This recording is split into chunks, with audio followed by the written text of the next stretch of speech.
Silence your cell phones. And we'll start with the introduction of the commissioners, starting on my left. Liz Welch. John Thompson. Jose Perez. Okay, and today from staff, we have Ron Vila, Beverly Jusak, and Kamaria Pettis-Mackel from legal.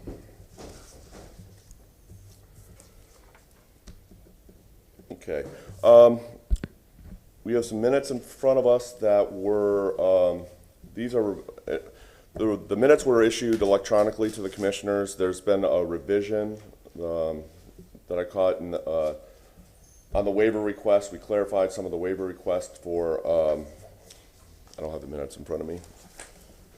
On case number BLC 21-183, rezoning 2195. They had 8 waivers. Some of the language had repetitive language in there, so we clarified that.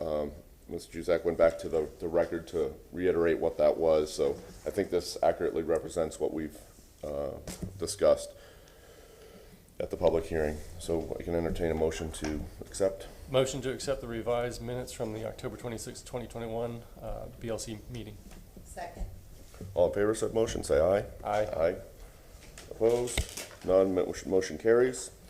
Mr. Vila, would you like to make any announcements today?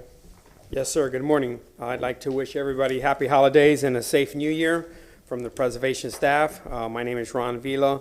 I'm part of the staff. In your packet, you have the minutes that we review administratively. We like to keep you up to date of what's happening in the district, so a copy of what we've done at the staff level is in your packet. Moving to ex parte communication and conflicts of interest, Ms. Pettis-Mackel will address the board at this time. Good morning, Commissioners. Kamaria Pettis-Mackel from the City Attorney's Office. Will the Commissioners please state whether or not they have any conflicts of interest regarding any of the items that are listed on the agenda?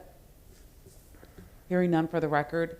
Additionally, will the Commissioners please state whether or not they've had any ex parte communications regarding any of the items on the agenda? Also hearing none for the record. Thank you so much. Thank you, Kamaria. Moving to continuations, there are none reflected on the agenda this morning. We have 4 cases. At this time, everybody that wishes to testify, please stand up and raise your right hand to be sworn in, including staff. Do you solemnly swear or affirm that the testimony you'll be providing this morning is truth and nothing but the truth? At this time, we'll address the first case, which is BLC 22-04. This is for the address of 1929 East 7th Avenue. There is a commercial structure there that dates back to 1918, which is contributing. It is in the YC1 zoning classification. The request is for a certificate of appropriateness for an addition to this contributing structure. Briefly, I'll walk you through a quick photo presentation. On your monitors, we start with the Sanborn map. This dates back to 1929. You see that the structure does front 7th Avenue. It's on the corner of 7th and 20th. You see the fabric within the concentrated area. You see the colors indicate the structural elements of the buildings. You see the red is brick construction, and then you see some yellow frame structures that date back to 1929 that kind of line 7th Avenue as well. One kind of unique thing that I wanted to point out is that you see in the back facing the alley, usually we think of the commercial structures that go from property line to property line. Some of them fall a little short, and in the area that we're looking in, back in 1929, you see a series of accessory structures that are along the alley. So continuing down the photo presentation, this is the general map of Ybor City. The local district is indicated in the red. As I stated, the concentration of the commercial structures along 7th, and this building is on the corner of 7th and 20th. This is looking from above. Once again, you see the rooftops of the period structures along 7th, 7th Avenue, 20th that is to the east that runs north and south, and there is an alley that runs east and west behind the subject site. This is looking at the front facade. And the west facade, you see the step parapet on that west facade, and then you see how the more elaborate brick faced the front. This would have been a party wall that would have had another building, so really no reason to put a high-end brick there that was not seen. This is looking at the open courtyard that's to the west. Down the street, 7th Avenue. This is looking to the east and turning around and looking at the fabric on 7th to the west. Directly across the street, you have some newer construction. This is looking back at the building. This is the east facade that had the brick that complements the front facade, obviously because this was an exposure, an elevation that was exposed as well. This is looking down 20th. This is to the railroad tracks, which is to the south, and across 7th Avenue to the north. And just focusing back at the subject site, this is the rear. Obviously, this will be removed as part of this request, and the addition will go back in this area. Just focusing on a non-contributing aspect of what's currently there. And looking down the alley, this is to the east and down to the west. That concludes the photo presentation. At this time, Mr. Whalen will address the board. Thank you.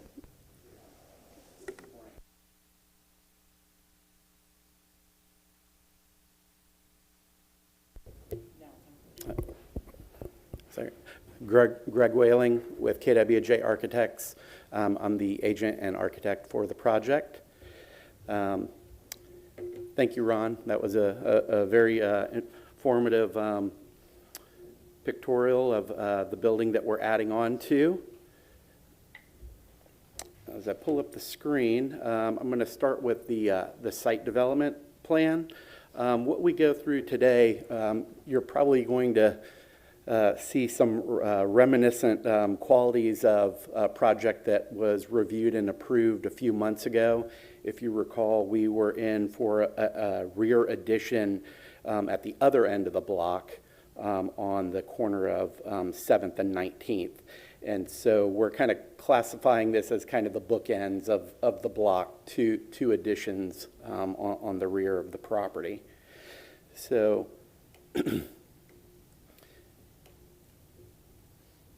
this is a 3D model of the existing conditions. As Ron had mentioned, there's kind of this lean-to structure that will be demoed. The impetus of this project really stems from building upgrades. We're doing some ongoing work to the second floor. And so to accomplish that and to bring up code aspects, we're adding a new stair as well as an accessible lift.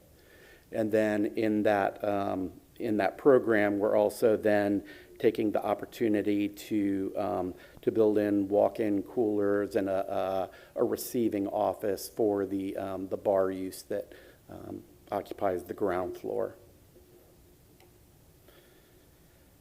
So we'll be looking at the different materials. As Ron had stated, there's kind of this blonde, smooth brick with some precast stone at the top and on the parapet, wood storefront windows along the front, and then the back and the sides are the kind of unfinished brick.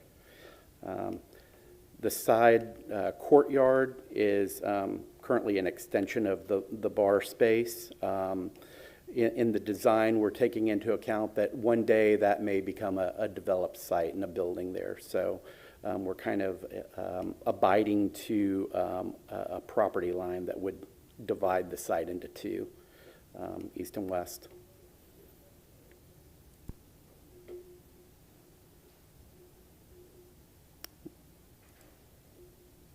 So with that, this is kind of an overview of what we're proposing. On this side is the open stair and an open accessible lift that's off of the 20th Street sidewalk and facade. And then as we extend back, we bring the building to roughly 3 feet from the rear property line. All the setbacks are 0 foot on this property in YC1. And then as we move around, you see the connection on the courtyard side. The floor plan,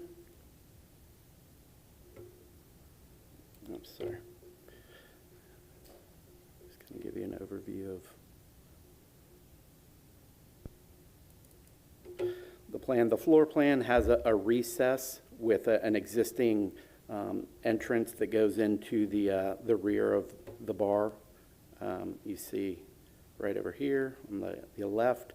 That open vestibule has an office, a walk-in cooler, and storage off of it. In meeting with staff, there was some concern that this vestibule being open at night may have some issues with vagrant access and kind of a secluded area there for security.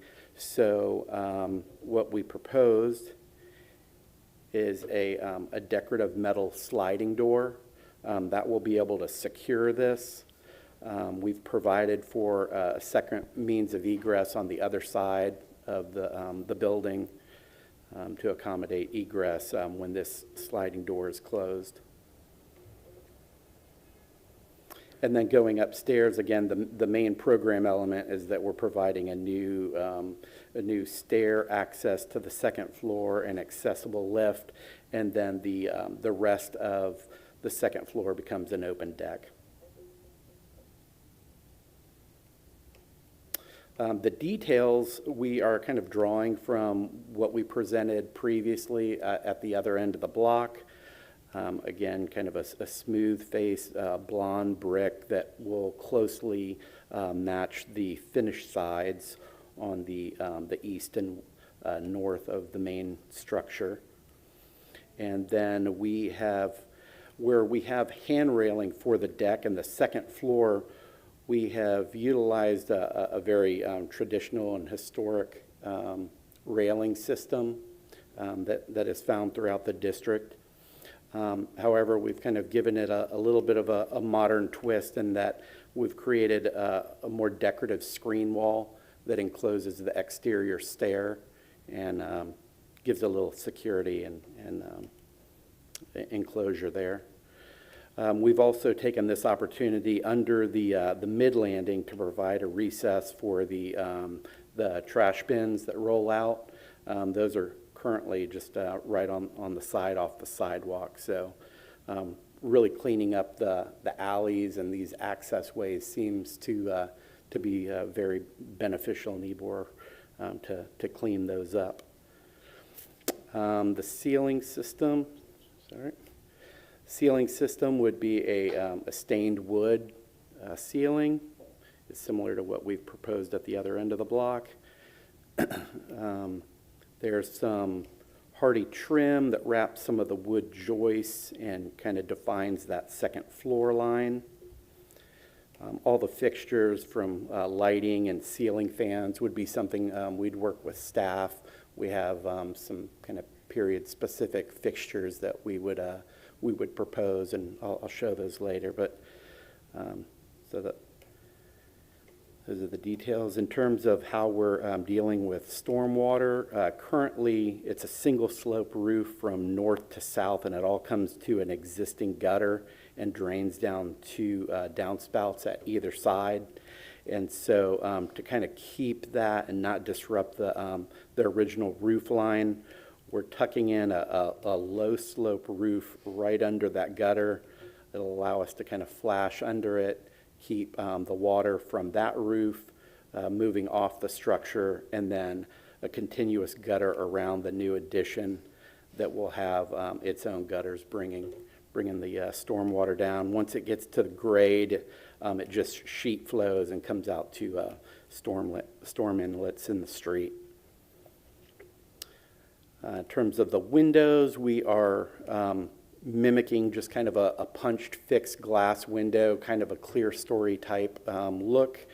Those are on this side that let light into the the main area of the bar. Since this is just an office and storage, we want to bring some light in there, but we wanted to keep it high and keep security off that alley relatively cohesive. On the upstairs, we're looking at some type of wood system, whether it's a floating overlay on a roof system for the deck, or it's sealed and is a wood look tile. We'll be going through that. There are 4 existing windows on the back. 2 of them will be converted into door openings that'll have a standard painted hollow metal door and frame. And that'll be to access the stair and then access off of a break room to the deck. So that's kind of an overview of the project. I have more of the construction type drawings that we would submit for final approval. So we have an overall floor plans, overall elevations, enlarged elevations, and then a standard building section cut north to south. Renderings that are from the 3D model. They show some sections.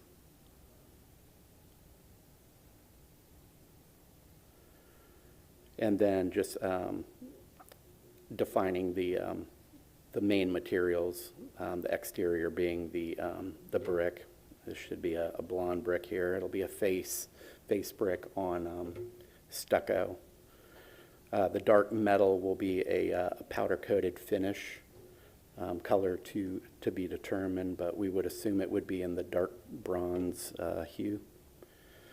And then the stained wood ceiling. Those are the major elements that you'll see from the ground. And then the other remaining elements would be either a proposed TPO or SBS modified roof that you basically won't see due to the low slope. In the recessed vestibule, we're showing a tile, a 2-pattern hexagonal tile.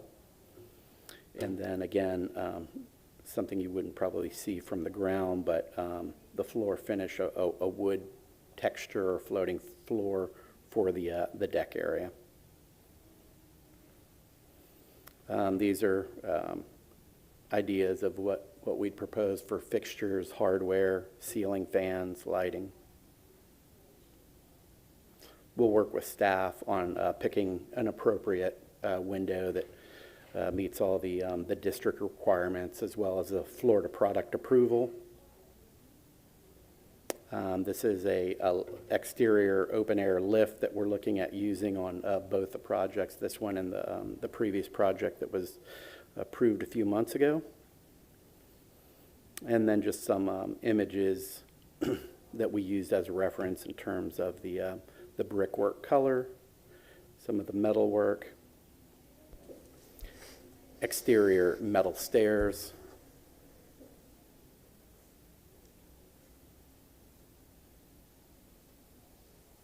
and then the high clear story punched openings with decorative brickwork and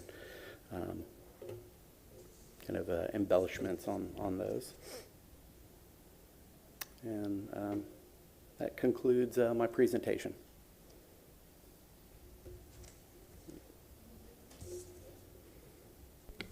Mr. Vila? Good morning, Commissioners. Ron Vila, I'm staff with Historic Preservation. Staff's finding that this application is consistent with the Ybor City Design Guidelines. With the plans that we reviewed were on October 23rd. Those conditions that are on page 4 of your staff report reflect the drawings that we reviewed at that time. Since then, the agent has made some changes to his plans, and through the presentation, I checked off some of the conditions that were associated with those prior plans.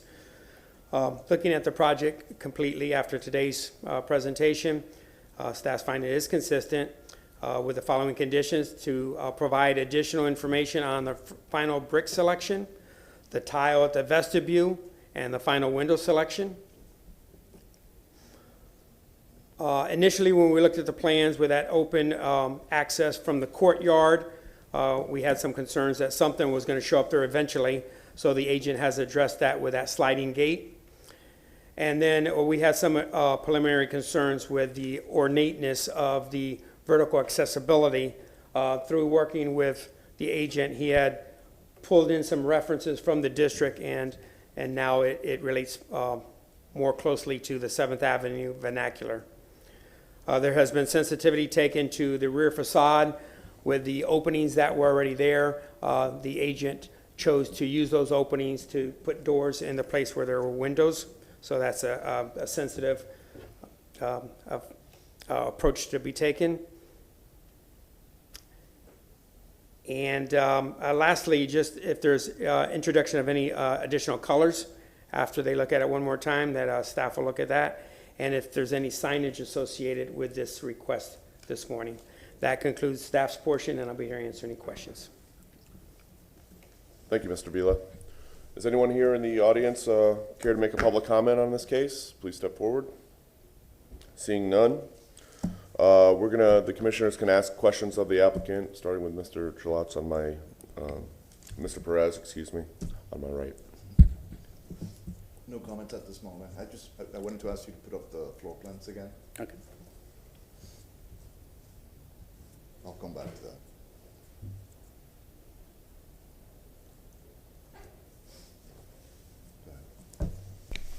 A couple questions for you. And we can see it here a little bit. On the first floor plan, we have open air vestibule to the west and the stairway to the east.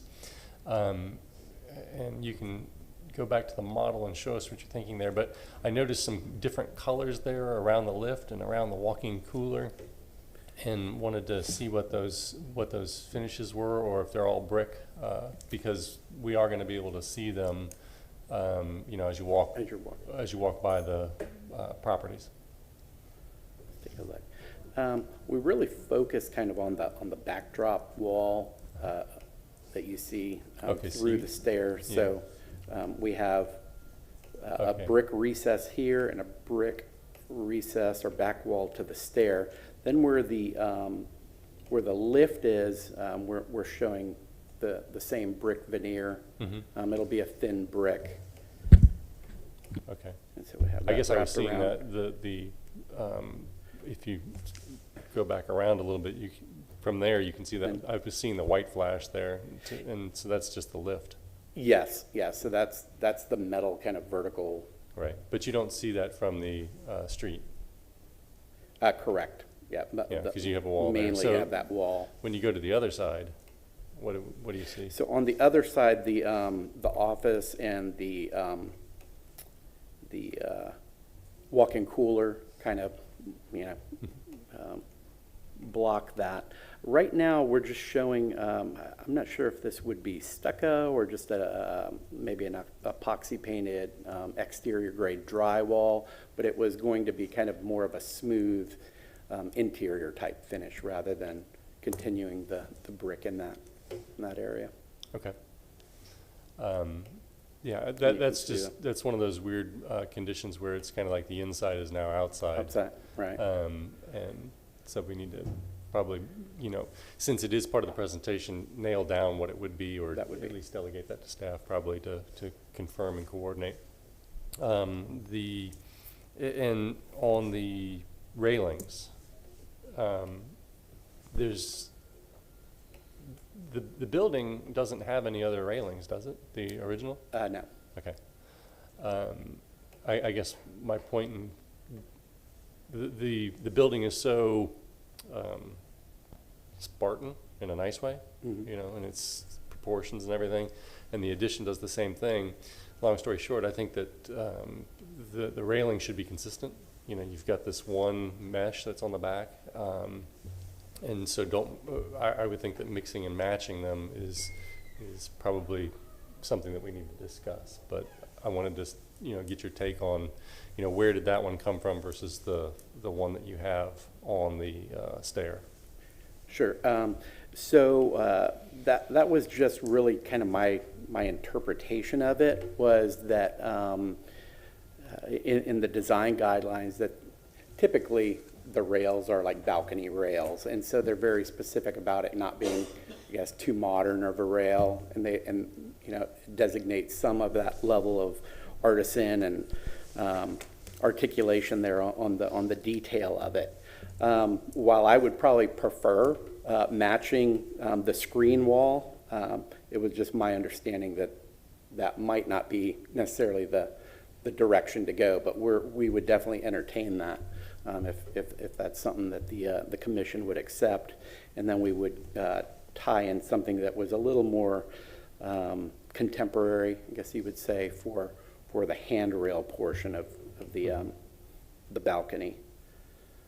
But essentially, this rail is what we're doing on the other end of the block, and then that detail is shown in the guidelines. So it was kind of a default to that, if you will, and that it's.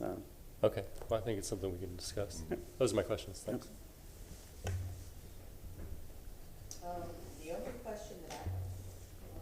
The only question that I have, and maybe you spoke to this and I missed it, is the brick color in the addition is inconsistent with the color of the main building.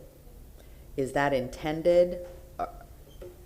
It adds to the side and the front, right? That's your intention, Yes, is yeah. for it to match with the side and the front? Yes, our idea is that we want to try to match that blonde, smooth brick as closely as possible with the two distinctive bricks on the building. We felt like kind of adding a third would probably not work. Okay. So that seems to be, all the finished edges of the building being that light color is what we're shooting for. Okay, that's all I wanted to confirm. Thank you. Okay, yeah, I think the brick works really well. I mean, typically in this situation, the red brick would be more like sidewall, party wall, utilitarian brick, where the tan brick would be a little bit more decorative. So I think that's very consistent. That was one of my questions to confirm that.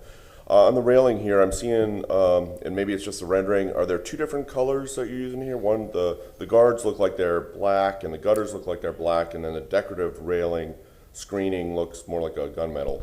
Is that intentional? Or? No, that probably needs to be cleaned up, be one consistent color. Okay.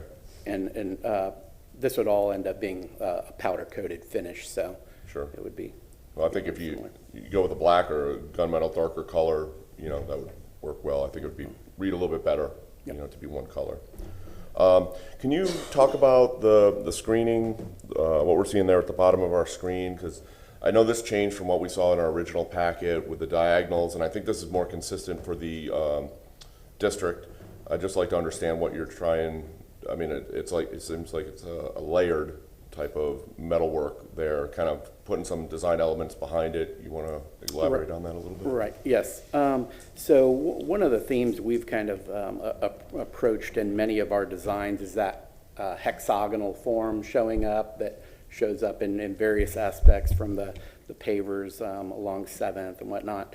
And so while we wanted a pretty dense metalwork so that it kind of conceals and provides a level of security to that stair, we use that opportunity to create kind of that multi-layered assembled look that gives it kind of a contemporary craftsman style to it. So it has two horizontal bands, one that aligns with the second floor level, and then we're incorporating whether it's a laser cut or water jet, like sheet metal that would back the center band, and gives it a level of composition and detail to it, while still being just standard aluminum extrusions.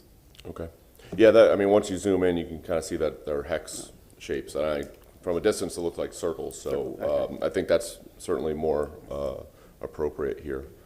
And then I think in the renderings, it kind of cuts off at the side, but there it looks like it goes all the way to the end. So I like the way you've worked with the banding, where you have your landings carrying that, solid all the way around, and designated the mid landings and making that, work well. I guess the intermediate landing's a little higher than that floor slab, but I think it reads Yeah, well we proportionally. can work that. Yeah, I think you detail can out work as on we that detail to get that more Lined consistent. up.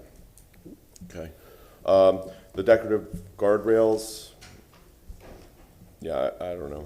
I think it's fine, but like you were saying, I mean, it's a very Spartan building, very little detail in what we see, very traditional.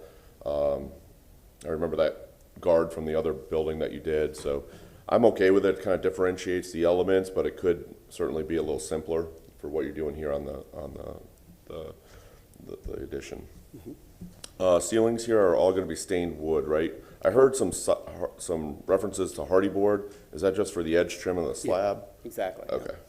Slab and a roof edge. Okay, and gutters, I think all your downspouts are well located. The column layout looks good. Yeah, it's nice. Signage, it looked over that sliding metal gate, it looked like there was a little bit of signage right there. Yeah, now that we're doing the addition, the back entrance to, it's the dirty shame as the operation has very limited signage. So we've shown something, whether they want to take advantage of that now or not, but we would work with staff and go through that approval for graphics. But we see it, being relatively that size. It's about 6 feet wide and maybe 1.5 feet tall. Okay. Okay, I think that's all I have right now. I think, you want to go back?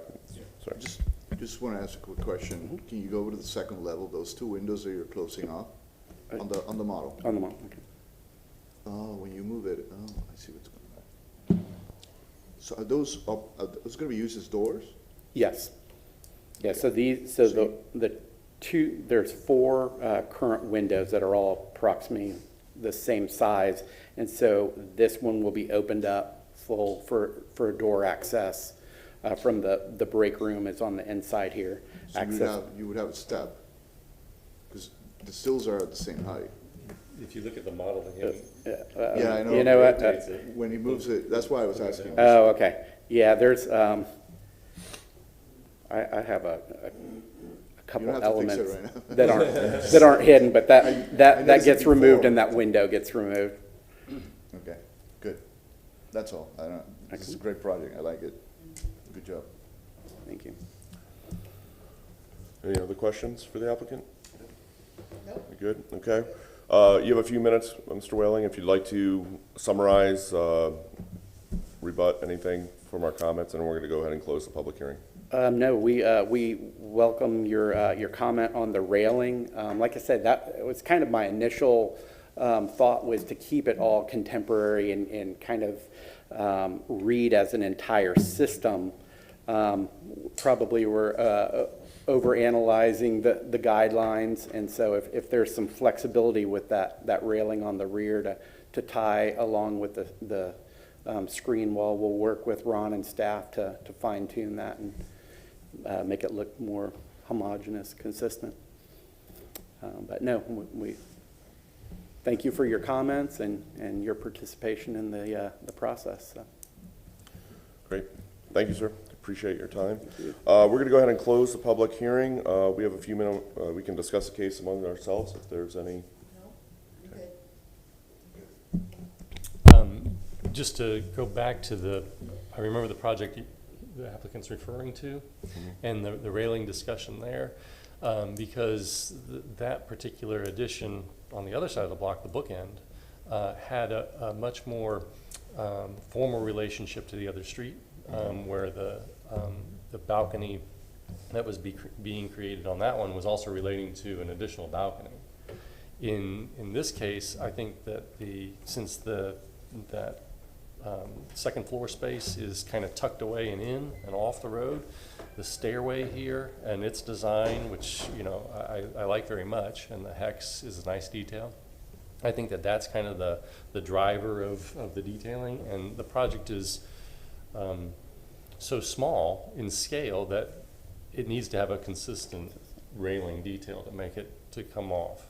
So I'm a proponent of kind of letting the work that the applicant has done in the stair screening become part of the railing system there, even if it's just a simple modern articulation of it. Because I don't think that the one down the street and this one have to look exactly the same.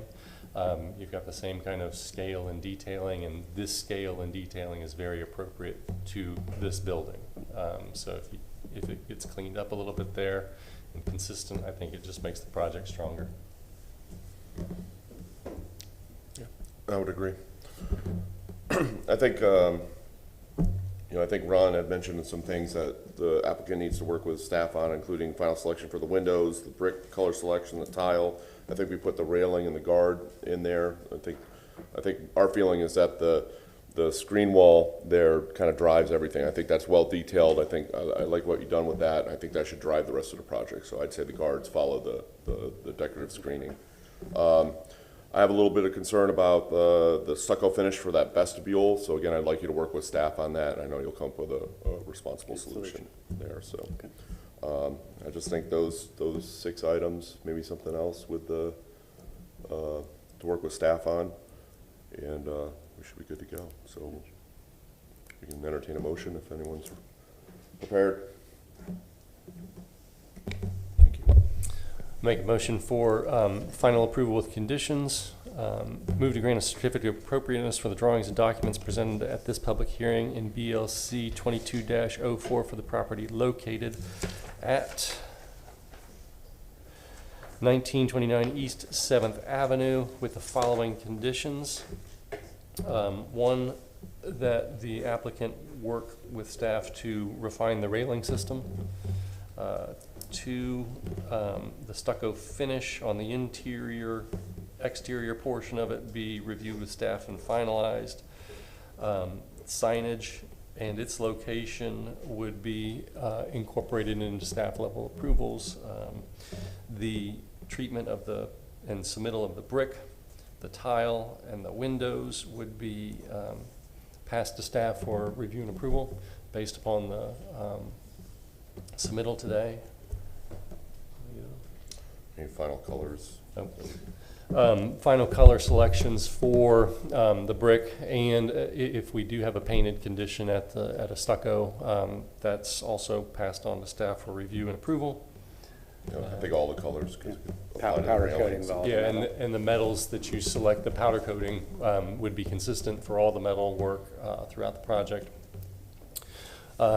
Because based upon the finding of fact, this proposed project is consistent with the Ybor City Design Guidelines and the City of Tampa for the following reasons. Because it does match the scale and character of the existing structure, the window openings and the scaling of the detailing is appropriate for the structure and meets the Secretary of Interior's standards. Second. All in favor of said motion, say aye. Aye. Opposed? Motion carries unanimously. Congratulations. Thank you. Again, we appreciate your participation and all the hard work you do here, being involved in this commission. So on behalf of our crew and all the other petitioners, we appreciate it. Great. Thank you. Merry Christmas and happy holidays. Okay, we'll move on to case number BLC 22-14. Thank you, Rich. Ron Vila with City of Tampa Historic Preservation Department. This is for the address at 2601 East 11th Avenue. Currently, it's a vacant parcel with a zoning attached to it is a YC8. The request is for new construction for a primary structure. There is a one-story accessory structure associated with the request with site improvements. The square footage is approximately 1,700 square foot is what they're asking for this morning. There is no previous action attached to this particular parcel. Moving to the photo presentation. We like to use the baseline in 1929, so moving forward with all of our reviews, you have like a base point to start with. Looking at the address in question is highlighted in this green shaded area. This is on 11th Avenue and 26th Street. It is a corner parcel. There is no alley that runs to the rear of this project. You see the sparse fabric in 1929 But the limited fabric that we do have, you see the footprints, how they complement each other. Not in every situation, but you do see a series of row homes that pick on that vernacular, and then you see some larger parcels that have more of a grand footprint associated with it. This is the overall vicinity map. This is the local district of Ybor City, indicated in red. And I just wanted to provide a reference point exactly where this project is at, which is over here. It's on the eastern boundary. Looking from above, there are some opportunities to do infill. This is the Junta parcel, the farm that is here, which is within the historic district and a local landmark, but you see some areas of opportunity in the immediate vicinity. This is looking back at the parcel from 11th, and you have 26 in the background. This is looking at the rear of the property. As I said, there is no alley associated with this parcel. This is looking at the abutting property to the east, which is the next project that we're going to see. So you're going to see the one that we're going to focus on currently is a corner parcel, and then just abutting to the east will be the next request that you have. This is looking at 11th Avenue. Caddy corner, there is a city park, and then there's some homes that we relocated as well. This is directly across the street. And looking up and down 26, this is to the south. This is looking down 26 to the north. These are the two homes that we relocated as part of the FDOT project. When they widened the interstate through FDOT in the city of Tampa, we selected 54 homes to be relocated, and these were two of the pretty unique vernaculars that we picked that we didn't want that representation to be lost. If you notice here, the setbacks and elevation from grade for new construction, that's the criteria that we look at first of all when we try to assist the applicants coming forward. So that's a reference point that you could use for this project moving forward. That concludes the photo presentation, and Mr. Gibbons can address the board at this time.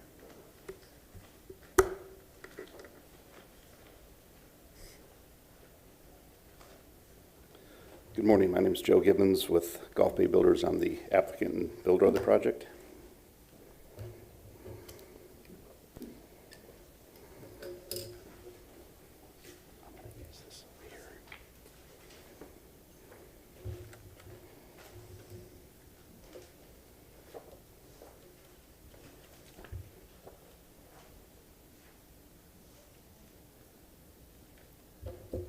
Starting with the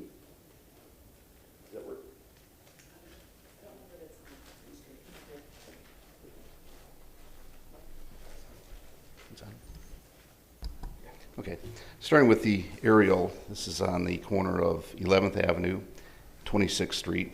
The property is approximately 38 feet by 119 feet. It's currently zoned YC8. I actually had gained control of this property back in the early 2000s, and at that time it was outside of the district and zoned RM24. But continuing on, it's currently YC8 with a future land use of R20.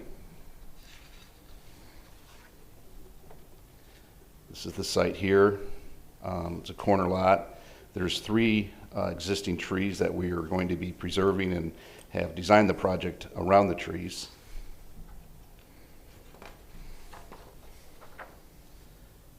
This is the property here.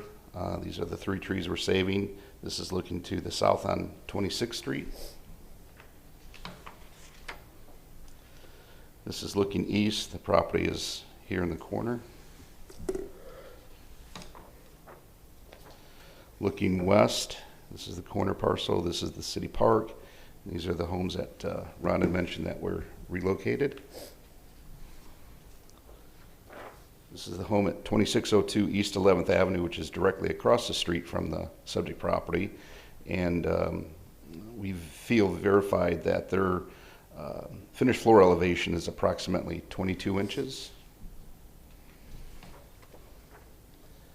The two homes to the west, 2553 and 2557 East 11th Avenue, their finished floor elevation is approximately 20 inches.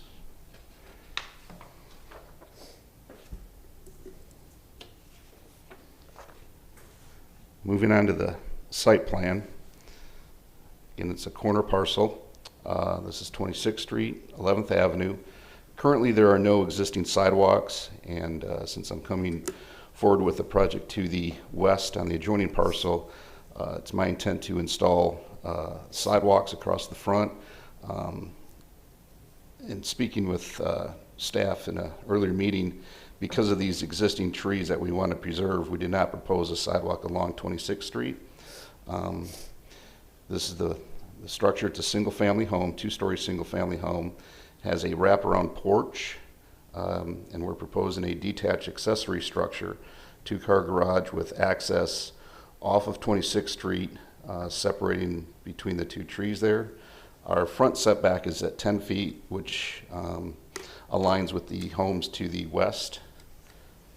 And the detached garage setback off the east property line 8 feet. Our east side yard setback's 10 feet, and the west side yard but setback is at 9.5 feet.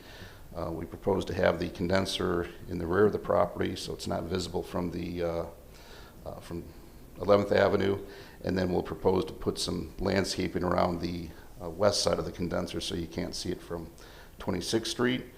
We're proposing to have appropriate scoring of the driveway, which is a 5x5, that will also match the proposed new sidewalk, which would also be scored at 5 foot.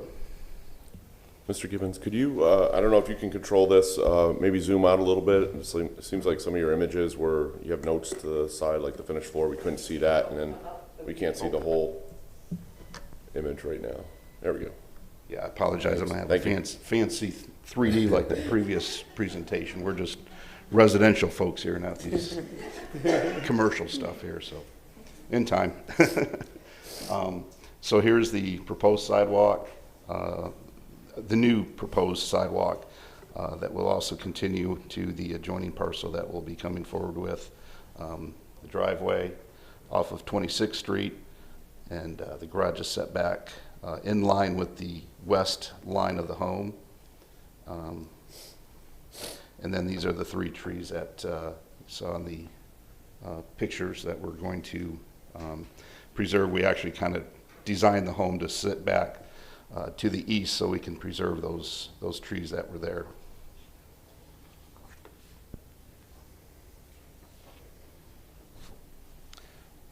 Moving on to the elevations. Again, it's a single-family home, two-story single-family home, wraparound porch. This would be 26th Street here.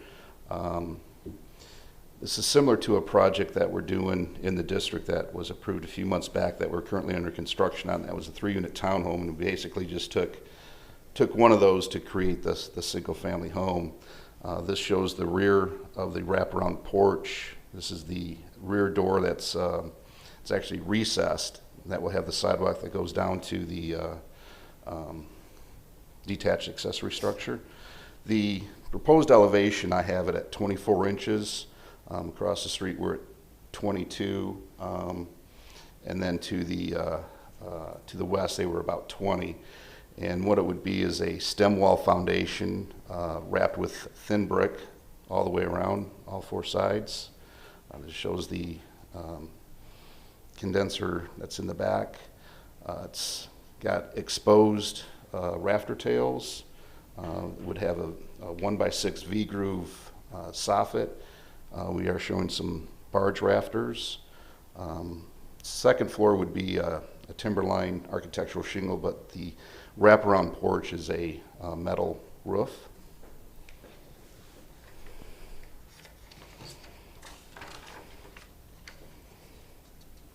Moving on to the 2 sides. This is the elevation that would be exposed to 26th Street.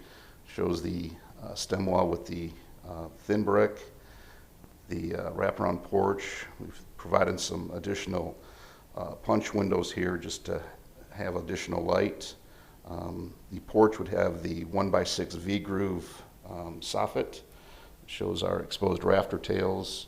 On this side as well, we're implementing some barge rafters. The separation between first and second floor is a 1x12, and we double layer it, so it's actually 1.5 inches, and we do that around the windows as well. These are the architectural site windows that have come before the board, the Jeld-Wen sightline windows that are custom made for us. During these times, we can no longer get the artisan siding, so what we do is we take 1x6 hardy and we double layer that around the windows. We have a crown at the top and then a historic sill, which I'll have some additional photos to show.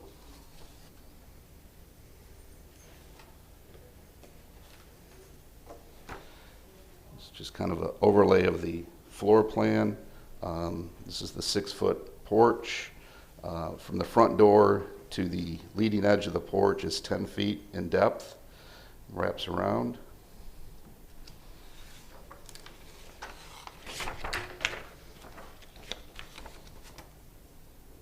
This shows the wraparound porch. This is the roof of it. That will be the metal roof.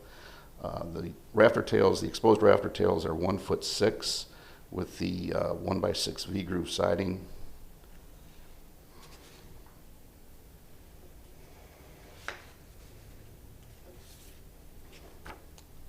This is the detached accessory structure. Again, it will have the exposed rafter tails. We did not implement any of the barge rafters just because of the size of it. It's the 1x12 that separates the gable from the wall section. This is a garage door that we've used in the district before. It's kind of a Craftsman with some light.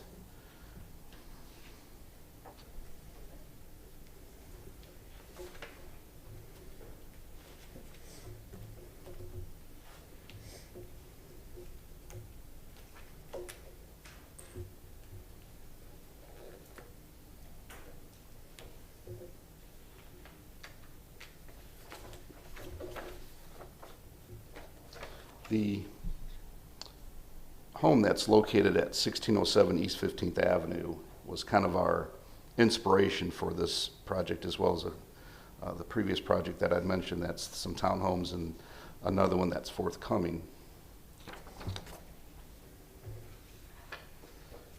This is the project that I'd mentioned that we came before the board and received approval on and currently under construction. This is a 3-unit townhouse project that's at 2608 North 18th Street. And basically what we did is we just took, one unit and then we continued the porch around. This kind of shows some of the details that we are currently doing. It's got the exposed rafter tails, 1x6 V-groove. Maybe if I can blow this up and get some detail of the windows.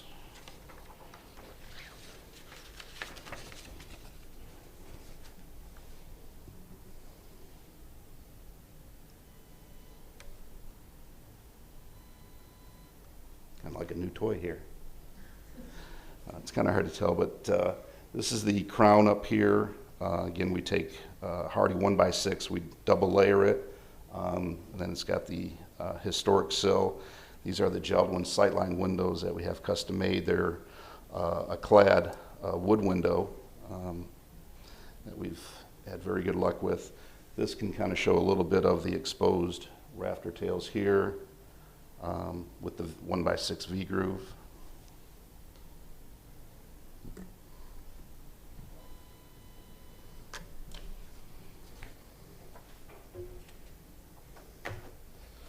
Some of our finished single-family product in the district. This is on 10th Street. Again, shows kind of these are the barge rafters that we custom build, custom-built vent. These homes will have the Therma-Tru one-light Craftsman window. Shows kind of our window details here. This is the thin brick that will wrap the entire foundation with all 4 sides on the stem wall.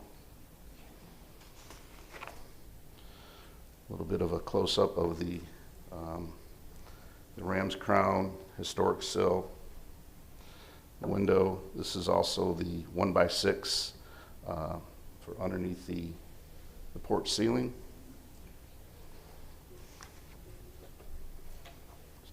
Since this is a corner lot, similar to this, it's the wraparound porch that we continue around. This is the detached garage. This is a 1-car. For the project here, we're talking, it will be a 2-car, the similar door. Kind of a close-up of the entry door.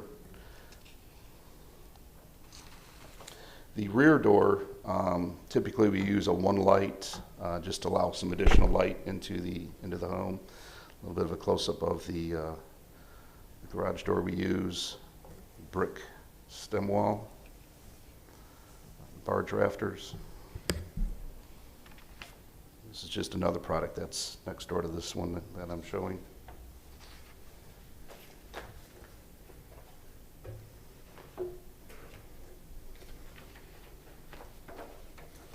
Some of the details, we always use the Schlage Century entry door hardware. So this shows here.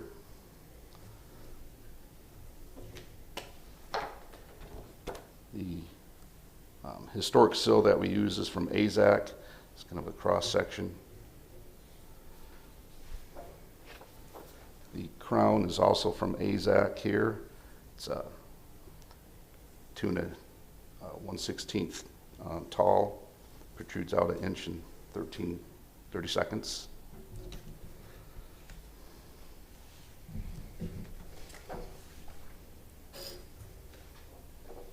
The siding, we use the Hardy Smooth 7 1/4, which finishes at 6 inches overlap.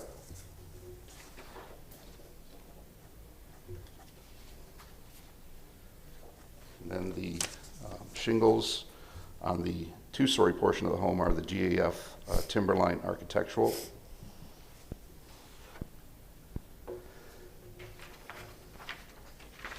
And then as far as the colors, we're still finalizing the colors, but typically what we do, once we're into permitting, we get with Ron and staff, and we present a color board of what we propose and present that to staff for their approval. And that concludes my presentation for 2601 East 11th Avenue. Thank you, Mr. Gibbons. Ron Vila, staff with Historic Preservation. Staff finds this application is consistent with the Ybor City Design Guidelines. In looking at this project and in working with the agent, since it's a corner element, the introduction of a wraparound porch would be period appropriate. The simplicity of the house kind of speaks for itself through the presentation. We did have some conditions associated with this request, and there are still some that need additional discussion this morning. Staff reviewed the project and felt that the right and the left side could use a little more defining details on the window placement and sizes. The simplicity of the house, as I said, speaks for itself. The columns were not defined completely. If he could go through the columns and what if it has a base and a capital or any collars on that column to indicate them this morning.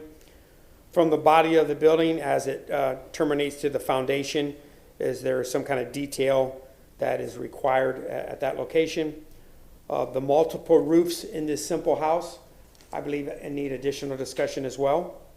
And then the final solution for the front steps. It appears that he just has a couple of steps leading to the front. Is that the solution that he's looking for, or does it have some welcome walls, or just to stay with that simple approach? Those are our concerns this morning, and I'm here to answer any questions. Thank you. Is anyone here from the public wishing to comment on this case? Please identify yourself. Seeing none. We're going to go ahead and ask questions of the applicant, starting with Mr. Perez on my right.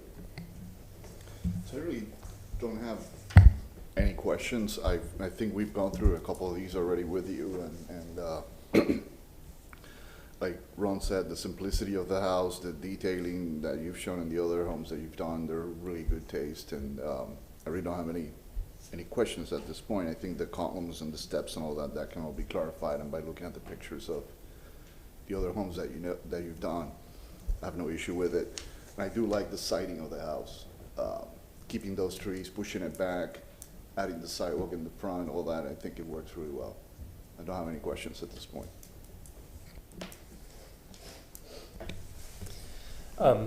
In order to get a little bit into what Ron was talking about with the columns, can you zoom in on the top elevation there?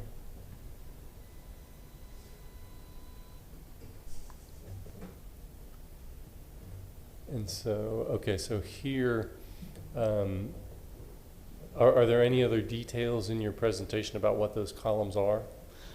Not at this time. Typically, this would be a 4x4 that we wrap with hardy, and then we put a cap and a base on it to try to keep it, simplistic. Mm-hmm. Okay, and then if you'll go to the next elevation, or just move it up. The rear or that side? The rear, yeah. I wanted to see so does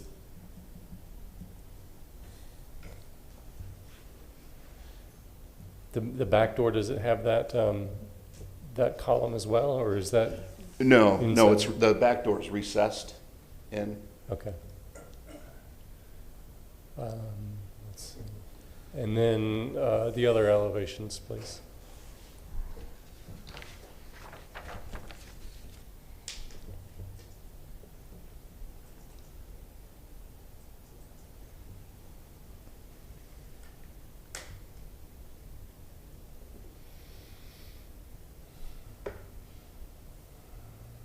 Okay, and here you have the, you can see the steps that were alluded to by Mr. Vila.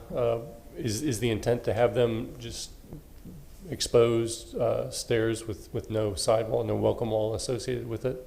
That's what we're proposing, to kind of keep it that simplistic. It's kind of a transitional area right now. There's a lot of industrial in the area.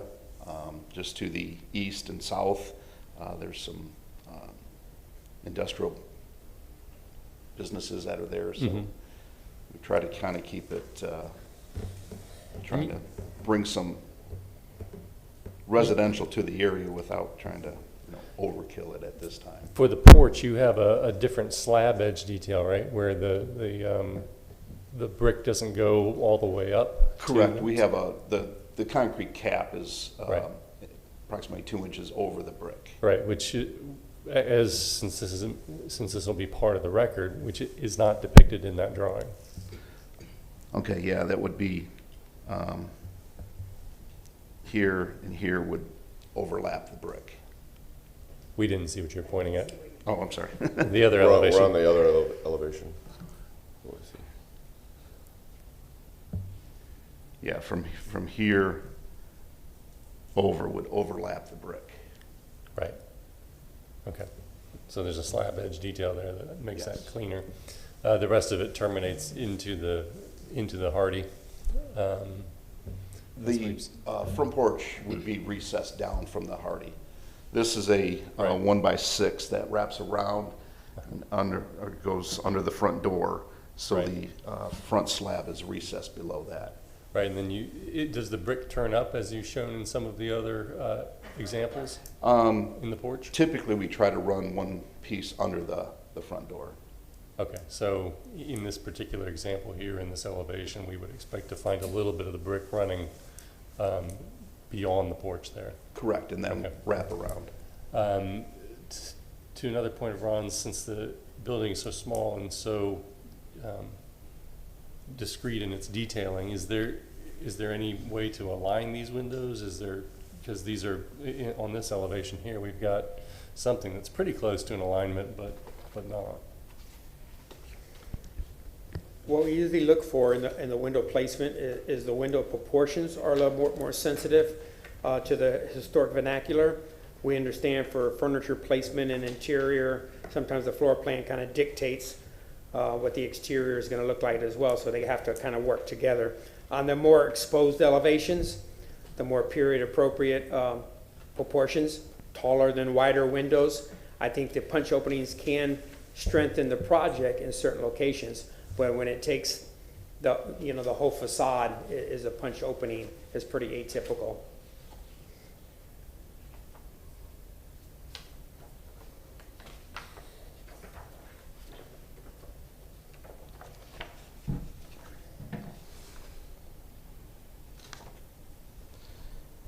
Currently, this is a first floor bedroom that can also be used as an office. These are the two windows on the first floor. Mhm. And then, For note, the position of that one window in the bottom right-hand corner doesn't seem to align with what you're showing in your elevations. It has a little bit more room here off the wall. Maybe that's a function of the Hardy and, not having the plans together. But, these two are the, yeah, they seem to be in different spots. But I guess, what we would want to see on the exterior would be where we can make the alignments, but, sensitive to the fact that stuff doesn't lay out in these tight spaces always the way you want it to on the outside. mhm.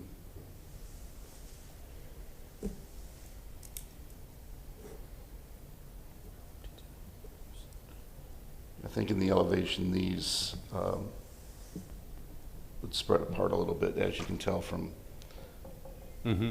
Yeah, they seem to be a little bit different. Are the roofs the same slope? Or is it two different pitches? Yeah, it's 412.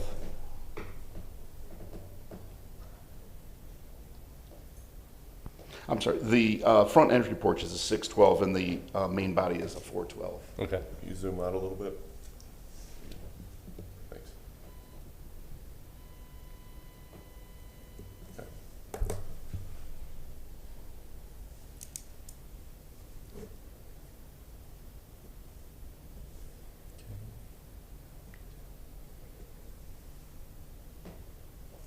Okay, those are my questions for you. Thank you.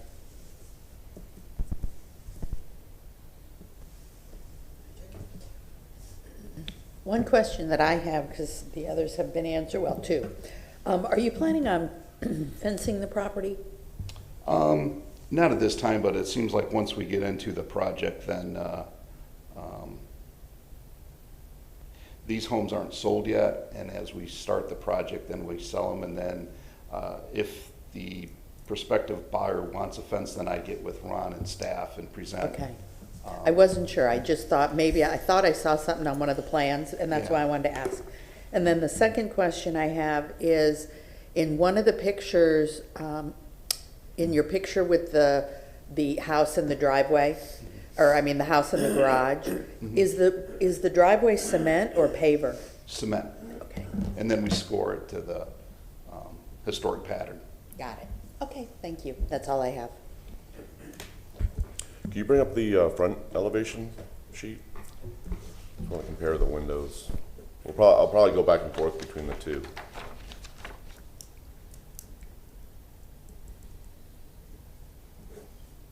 Okay. So that the metal roof is a 5 feet crimp? Correct. Okay. I guess I kind of struggle, like the example project that you showed us before where the 3 units had the same kind of roof, single slope roof coming to the front. And I think what we're seeing here is that's a lot of roof right up front, the metal roof part. In one of your plans, you show this here as a gable end, but another one of your plans, it looks like it's a hip where you actually angle out to the corners of the columns. Did you consider going with a hip in that location? No, we just kept it the gable. Obviously introducing the wraparound porch because of the corner lot.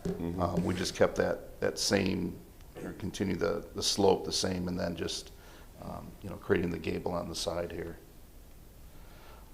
In previous projects, I've kind of been taught that the district likes gables more than hips, so kind of kept it. Yeah, I think my issue, that's a lot of roof right there, you know, and maybe the hip is maybe a little bit more sensitive for a wraparound type of condition. I think that's a historic element that we see in the district is more with the wraparounds, they do go with a hip. I think your roof plan showed that as a hip, but obviously your elevations kind of, there were some 45s on that plan, so I'd like to probably have a little bit more conversation about that, see if that's, yeah, so you can kind The of see roof some. plan where it's, Well, you can see your 45, so that almost right there and right there, it's almost like a hip. You know, to be a true hip, you'd put another one on the front left corner as well. Not sure if you looked at that for an example. I just think it's a lot of roof up front for the project. so you're thinking in incorporating the hip on this corner here and on the back here. It just seems like it's a pretty focal element for a secondary element for that porch. And I think we can probably come back to that and discuss that. I think Mr. Thompson probably has an opinion on that. Let's see, garage doors are good, column definition. So you're telling us that you're gonna wrap those columns and with hardy board and provide a trim detail at the top and the bottom? Correct. Okay. I think that's appropriate. One picture that you did show on your example project was the brick for the stem wall, and I like the continuous brick stem wall. That looks good, but one picture, the brick comes up above the porch. And I don't think we want to do that. I don't think that's an appropriate detail. And I think what it is, you're bringing your brick up to your finished floor, then you're dropping that down your porch another 4 inches, right? And that brick is getting exposed. I think you'd rather trim that out than seeing one solo course of brick. Yeah, you can see that at that rear door, but it also happens at the front door, which is the main thing. So I think that needs to kind of, and typically you'd use that trim board to kind of cover that transition from the siding to the stem wall. So I think moving forward, I think that's an important detail to capture. Here's the one yeah, we incorporated, some brick underneath this, because we don't run the hardy all the way down flush with the slab, so that, typically if we wouldn't have the brick here, then that would just be like a sand finish stucco. It's probably more appropriate, I'd say, or extend that, stucco, or just extend that hardy board down a little bit to cover that gap, because I don't think that's very consistent with having that brick run up. You don't see that in the district. I'm more than happy to, not put the brick under there, because it's Well, it's like a secondary element, right? I mean, you don't have the brick stem wall there, it's applied brick, Right. so, yeah, I'd simplify that. And this shows how we run the slab, about an inch and a half to 2 inch over the brick. Yeah. Yeah, and I think that works well. I like how you define the steps here. It's got that front knee wall, so that kind of carries that element back throughout. I think your stairs probably need to be a little bit more detailed, maybe with that side little wing wall to help define that a little bit more too. And like on the front elevation and rear, you use large windows, and then you get to the sides, and I think we talked about spacing and location, but all your side windows are the small punched square windows. On the first floor, right-hand side, I think that's appropriate because you have your kitchen and your cabinet work there and a bathroom. Maybe up in the bedrooms, you start to go back to a larger window, although on your east elevation, your window is probably too large. It almost looks like a door up there, so I would try to,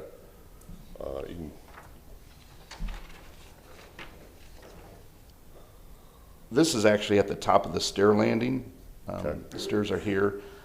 This down here is the living area, and then over here on this side, this is the laundry area, and then that's kind of like the dining room. They're kind of small. We're trying to introduce a product that can be a little more attainable, I guess you could say. We don't like to say affordable, we like to say attainable. So for the district, and so we're trying to keep. Yeah, I think that one window at the top of the stairs is probably a little bit too large proportionally. So I'd say kind of reduce that in size a little bit. Covered that. Back to the site plan. What's your rear yard setback required? I believe it's 3. You have a lot of room. You're deliberately giving them a lot more room back there, right? You're at 26 feet. Right, this, on the 26th Street, this is where the 3 trees are that we wanted to preserve, so we kind of pushed everything over here to the east. Yeah, I'm talking in the other direction, north-south. You've got 26 feet behind the garage. Right. I'm just wondering if that needs to slide back a little bit more, because you have room between the trees. But, I mean, if you want to create a yard back there, I think that's, it's appropriately cited. I wasn't sure if there was a particular reason for that. We kept the garage, the distance from the house to the garage here is 20 feet, so we didn't want to, have too much of a walkway from the, Okay. especially on days like this, I guess. And, and I think your side yard is appropriate. It seems like that's a lot of concrete there for that 2-car garage. Would you want to consider doing ribbons there to kind of minimize that concrete exposure? I believe it was transportation that had suggested that we do this setup just for the off-street parking. Because your example project had ribbons going into the garage. It was a single-car garage. Right. I guess transportation dictated that they wanted solid 5-foot scored I concrete. think that's, Ron, I can't. Ron Vila with Preservation. We've had discussion with the reviewing agencies to get the project to move forward once it was approved. At the site plan that was presented this morning, from the property line to the vehicular entrance, transportation has a requirement for a 2-bay garage. It has to be 10 foot back. So that 10 foot back, usually you have ribbons that lead from the primary elevation to the accessory structure with some kind of linear connection. It's very difficult to correct the car as you come off the apron on that short distance of only 10 foot from the property line to that garage door. So what we find a lot of times, people infill it with a different material, because if you put sod in the middle, the wheels come off the ribbons and you get mud at the end of the day. So he's kind of being proactive, and he's filling it in with concrete, which will be a material of the period. That's from the property line to the garage. And if he's going to have that much concrete there to score it appropriately, so he's got 5x5 sections indicated on his site plan this morning. So the limited turn radius dictates probably it's better to keep Yes, it sir. solid? Yes, sir. Okay. That's good. Okay, that's all I have for right now. I mean, do you want to go back and talk about the roof a little bit? Or Sure. we can discuss that, or do you want to ask questions about it? Just a question. Yeah, just on the roof, the detailing of the roof, one of the things that stands out in terms of a detailing issue, and we've talked about, kind of on the front of it, front elevation, how, much roof you see there. When you get that roof running up and into the windows, do you have the appropriate details to pull that off so that we don't have the windows being, encased in the roof, in the Yes. flashings?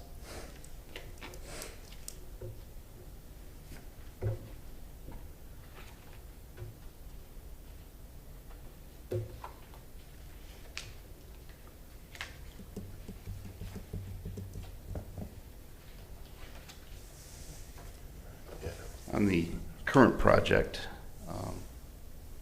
these windows are set up a little bit higher, so I can't use those. But yeah, typically we'll leave ourselves approximately 8 inches for the flashing of the metal underneath the roof here, so we can still get on the historic sill. And what drives the difference in the metal roof has a 6 and 12, I think you said. I think basically just trying to accentuate the porch and try to draw the attention to the porch.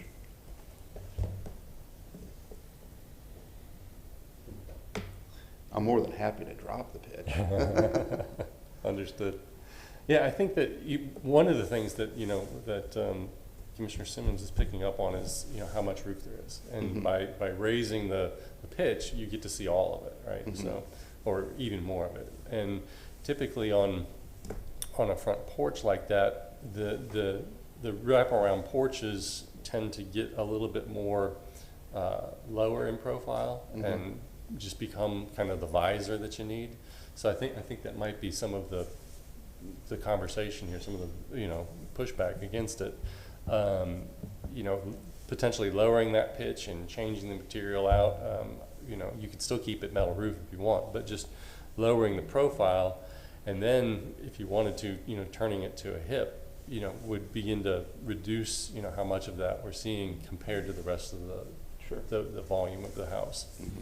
Yeah, I think that would help him out too. By dropping that pitch gives you a little bit more wall to work with. You know, I mean, if you're down, you know, 8 to 12 inches here, and that's where your ridge is on both sides, and you get a lot more room over there. I think that would probably be a little bit more appropriate. I don't know if you want to look at other examples in the district of how they do these wraparound porches. They're really secondary elements, and you're making it a primary element, which and it's very strong, and it's going to be a bright metal, and it's going to reflect light, so it's going to pop out. No, I'd be very receptive if we drop this down to a 412 and then on the corner here, just turn that into a hip. That would, you know, bring that down significantly.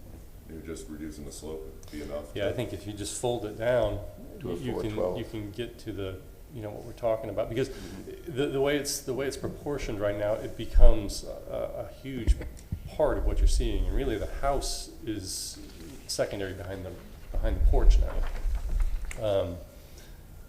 And when you, let's see. I think if we left it, you know, the gable just brought this down to 412, then that still leaves this, you know, kind of an element here on the side, you know, because there again, I've got the Hardy and the,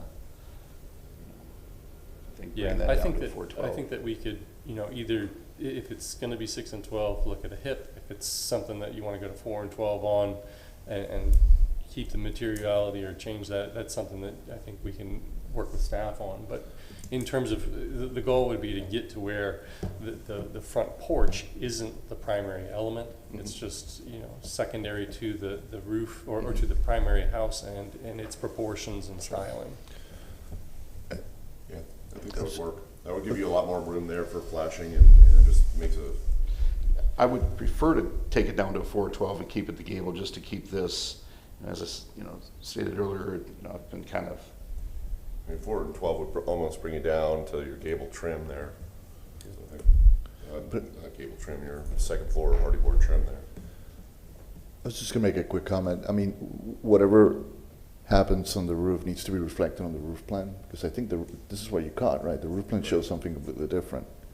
And I didn't see it when he showed the first thing. Can you put up the roof plan?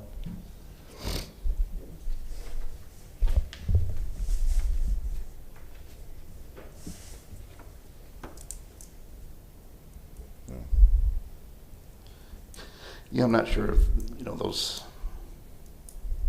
A little wet out. Yeah. Yeah. We're going to introduce high-tech stuff here for you, Joe. Great. Yeah, you were saying before, you know, you could do the hip here and the hip on the other side too, to reduce some of that roof area that you see in the front facade. But whatever you end up doing, I mean, just make sure you reflect it on the roof plan. Sure. Properly. Okay, any other questions for the applicant? I guess we can go ahead and wrap this up. And you have a few minutes, Mr. Gibbons, if you'd like to summarize any comments, or if you want to propose any changes to your application. I guess the biggest thing is changing that front porch to a 412. I'd like to keep it with metal, just, you know, but taking it down to a 412 with, you know, kind of the, keeping it, you know, at the gable on the side too, just to kind of keep that. And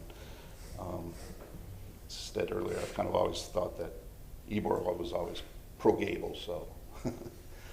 And then as far as the stem wall brick, just keeping it on the stem wall, not carrying it underneath the front door.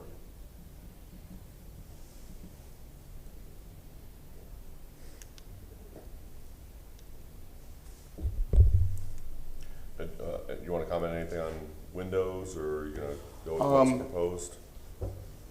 I'd like to work, you know, maybe work with Ron and staff on that window at the top of the stairs, just because it's a small house and it's a straight landing up there. We like the larger window just to give it some light. Okay.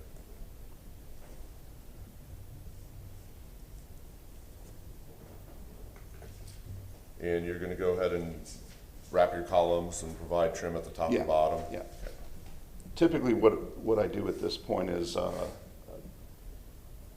take the notes from today, get with the architect, designer, implement those, present those to Ron before we submit for, sometimes go back and forth a couple of times in case I miss something or. The garage doors are good on, I think I'd like to see some, for the front stairs, probably some, sidewalls to define that. I don't think it's necessary on the back side steps off the rear side of the porch, but probably on the front when it addresses the street front. And like you showed us in your example photos with the bricks on the side. Yeah, something like that. I think just kind of like these planar welcome walls here. Yep.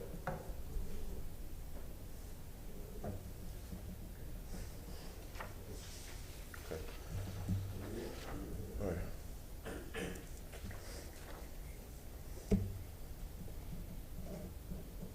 Did you want to add anything else? I think that's it. Okay. All right, we're gonna go ahead and close the public hearing. Commissioners, we can discuss the case amongst ourselves. We'll start with Ms. Welch.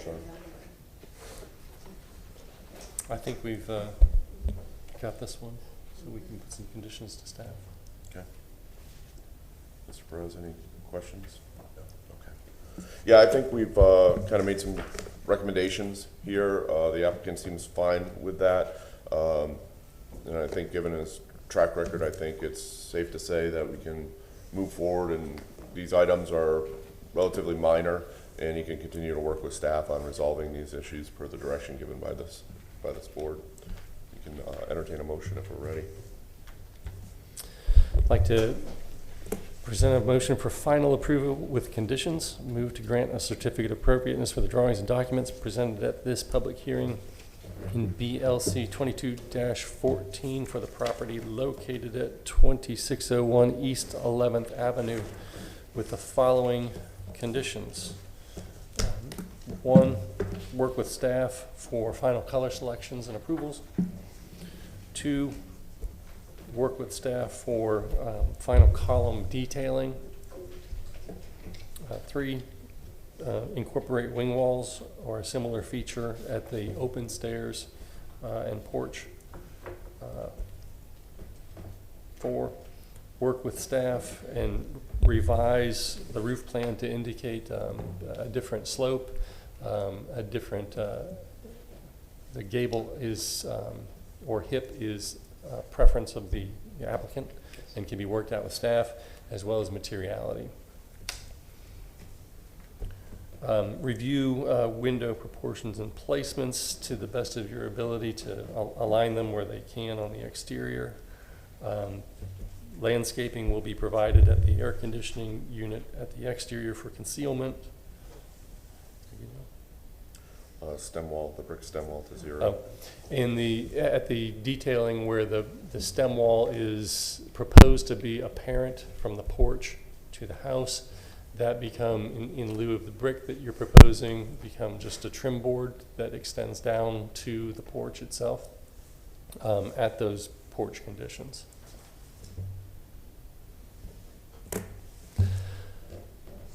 Because, based upon the finding of fact, the proposed project is consistent with the Ybor City design guidelines of the City of Tampa for the following reasons. It is appropriate for the design guidelines and the Secretary of Interior standards.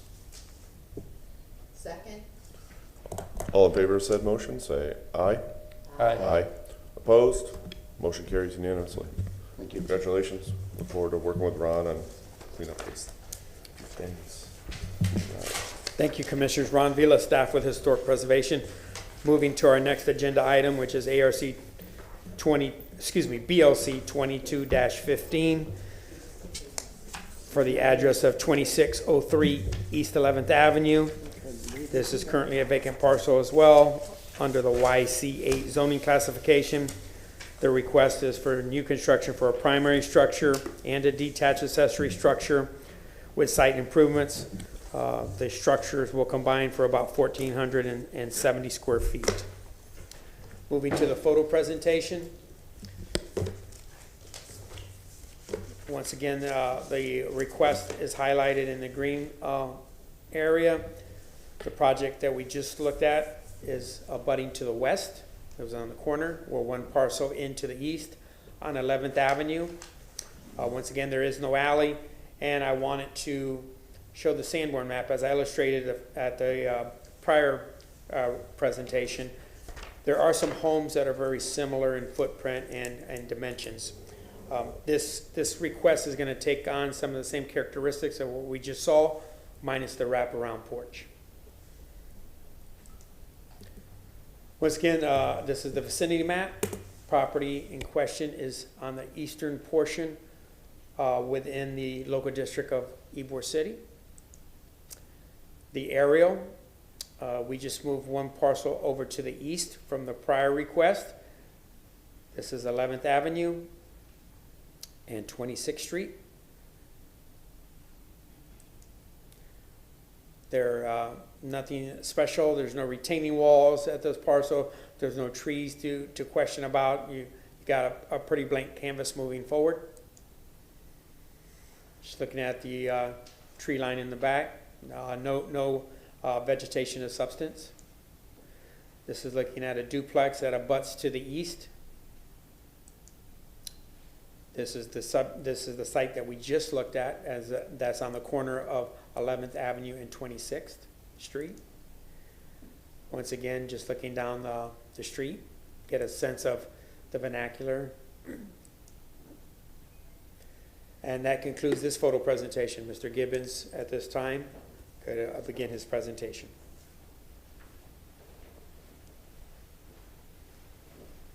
Good morning again. Joe Gibbons, Gulf Bay Builders. I'm the applicant and builder for the project.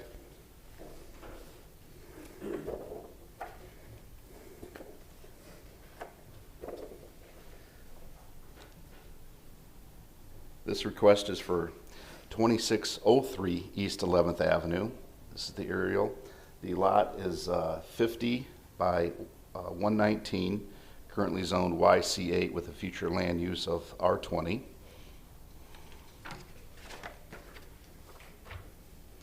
This is the subject property here. This is the project that came just before you.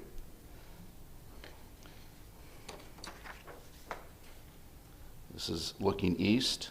It's kind of an industrial area over here. Looking west, this is the city park. Two homes that the city moved here a few years ago. This is the home directly across the street at 2602 East 11th Avenue. It's field verified that they have a 22-inch finished floor elevation. This is the home directly to the east at 2605 East 11th Avenue. It's really a non-contributing structure, and I didn't even bother to check that finished floor elevation because it's basically zero.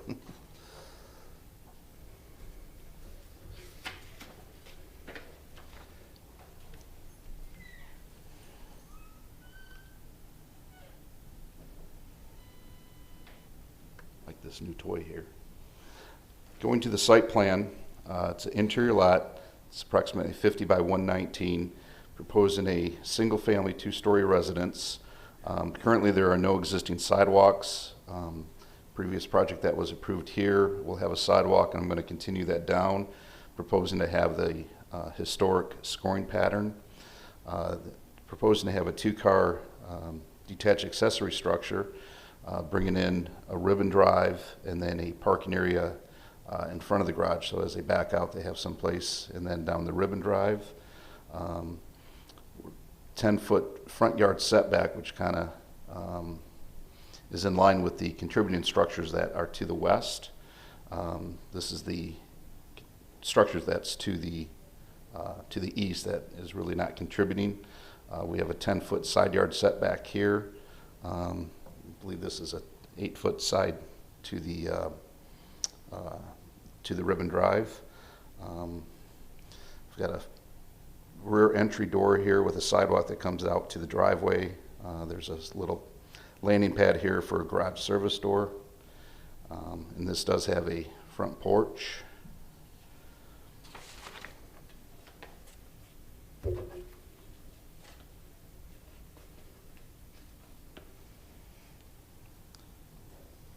Moving into the elevations, one thing I'd like to propose is reducing this front porch.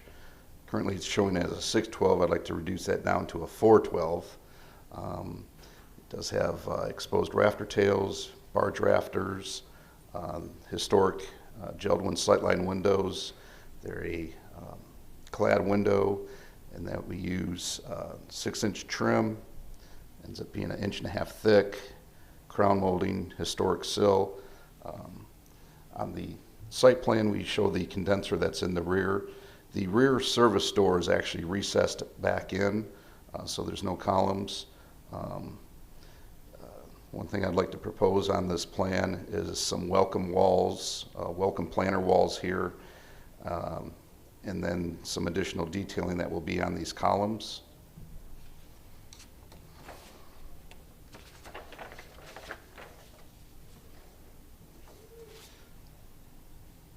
Moving into the side elevations, use hardy 1x6 on the corners, the 1x12 separation between the first and second floor, some barge rafters, custom vents that, although they aren't vents, they're decorative vents. Again, I'd like to propose reducing this front porch from a 612 down to a 412. That will kind of match the main frame of the house.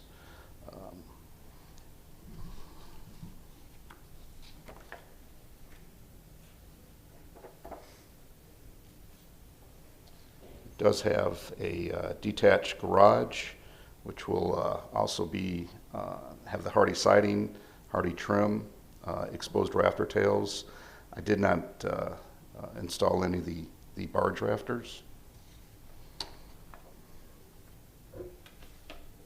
The inspiration for the project was, and there's a few others of these that are in the district, but this is one located at 1607 East 15th Avenue.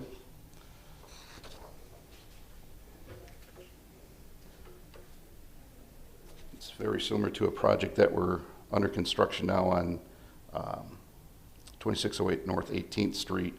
Basically just took one of these and modified it into a single family home.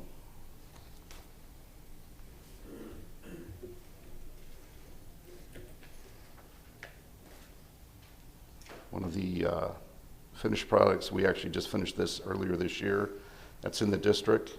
Shows the brick that will be on the stem wall. These would be kind of the welcome planters that I would like to propose in addition to the front entry. Craftsman door. It's a 1x6 V-groove ceiling board. Some barge rafters, kind of the custom vent that we build.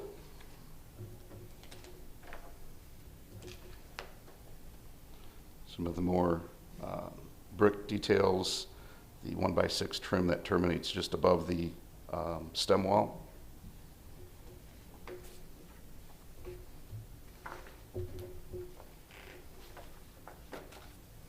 The front door is a Craftsman door, but the rear door is a full glass door with the Schlage Century hardware.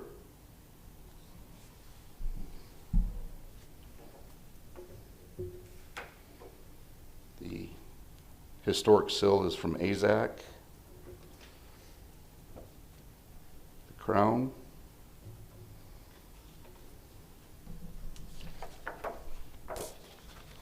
The hardy trim, or hardy siding, we used the 7 1/4 and finished it, ends up having a 6-inch reveal.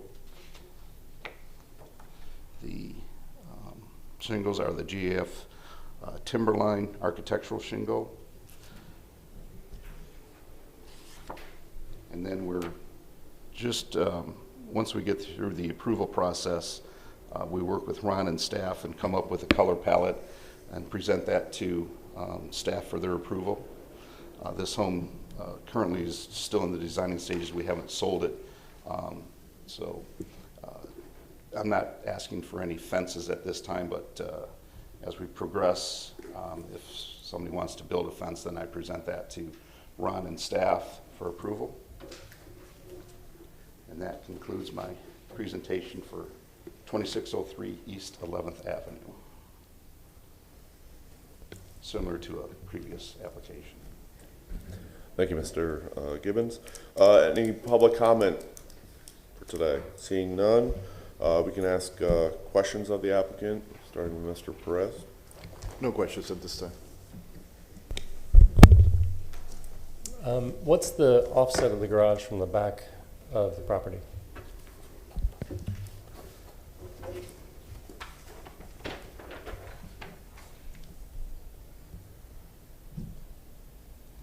It's approximately 26 feet.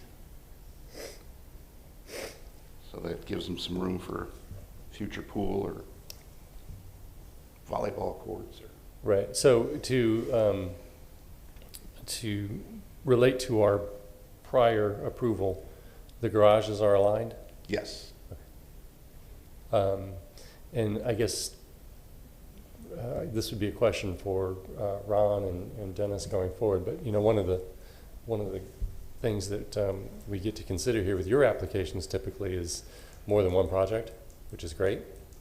But when I saw this particular example, I wanted to see what was next to it, you know, so that we can make sure that we're getting alignments and that, you know, we don't have to go back to the other one and say, oh, it should be 25 feet or this should be 26 feet. So I guess just as we move forward through other projects like this, where if you're developing multiple properties, give us the hint of what was on the other one as well. Sure.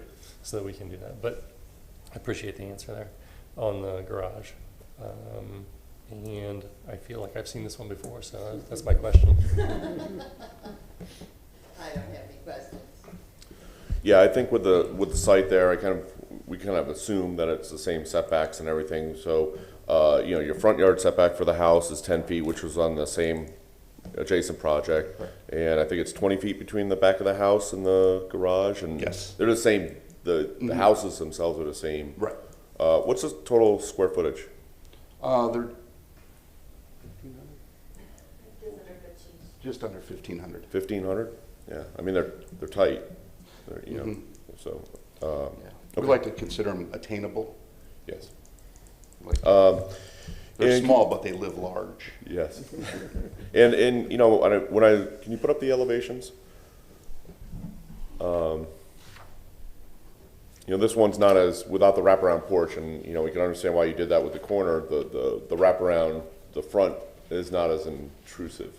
And I just wanted to make a note on the, I think you said you're going to capture the things from your previous application, or the, okay. Yeah, that'll, real skinny. So do you have the side elevation available?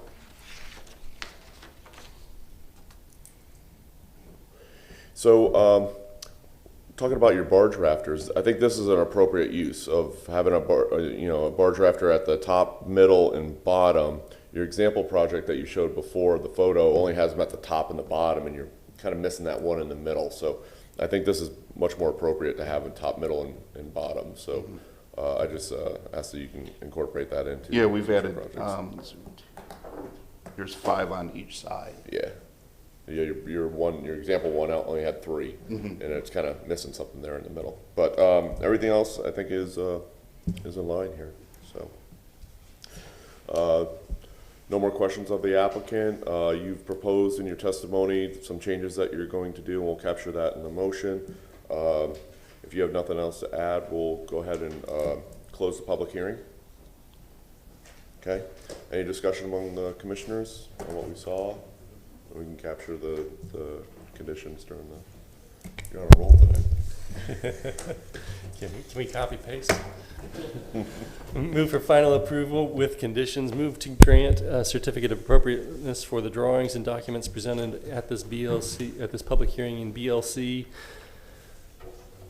Oh, there it is. BLC 2215 for the property located at 2603 East 11th Avenue, because based upon the finding of fact, oops, I skipped the conditions with the following conditions. Condition number 1, applicant will reduce the roof slope to 4 and 12 per request and relations to adjacent project. Applicant has suggested incorporating welcome walls at the stair to match the prior application as well. Coordinate the detailing of those welcome walls with staff for both projects. Applicant will address column detailing for this project and coordinate with staff. Applicant will select colors and present with staff for final approval. The trim on the porch will eliminate the brick detailing by incorporating a fascia piece that extends to the porch level. And future fencing, which is not part of this application, will be brought forward to staff as well under a separate approval. Window placement and sizing.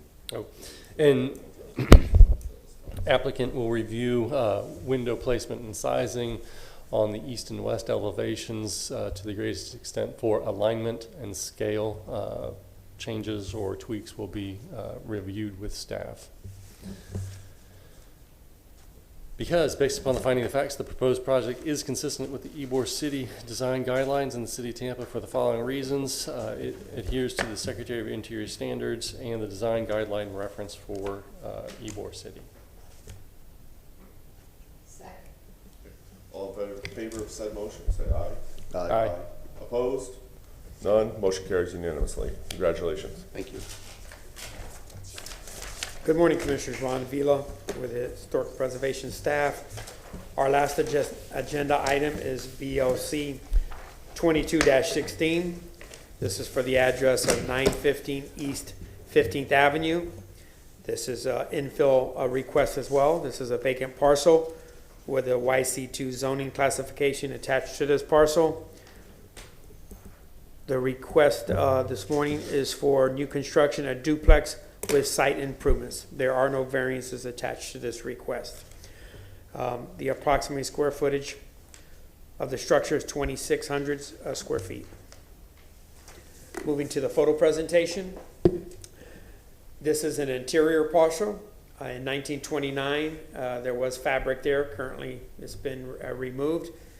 It is facing 15th Avenue. As referencing, you have Michigan to the north, which is now Columbus Drive, and you have Nebraska to the west.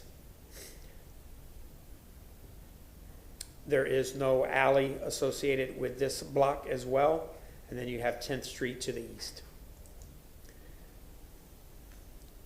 This is looking at the vicinity map for Ybor City. The current request is on the western portion, just to the south of Columbus Drive and to the east of Nebraska. This is an overhead shot showing the property in question. Once again, off of 15th Avenue, Nebraska to the west, Columbus Drive. You get an overall understanding of the immediate vicinity. This is looking at the parcel. There's an existing curb cut there that doesn't work. There is a sidewalk that's there that has some challenges to it. That'll be part of this request moving forward. Just to get you familiar with some of the fabric that's there. This is a contributing structure. That was to the east. This is another two-story contributing structure to the west. As you look at the abutting structure to the west and then one parcel over, you see the massing that's associated with this block. This is looking down 15th Avenue to the east and turning around and it terminates into Nebraska. And to conclude, this is across the street. So you see a period home here that has been renovated in the past, not to our standards, but just received some paint and kind of spruced it up. And then you see another two-story volume kind of peeking over. So there is a series of one-story and two-story structures along this block. That concludes my photo presentation, and Mr. Gibbons can address the board at this time.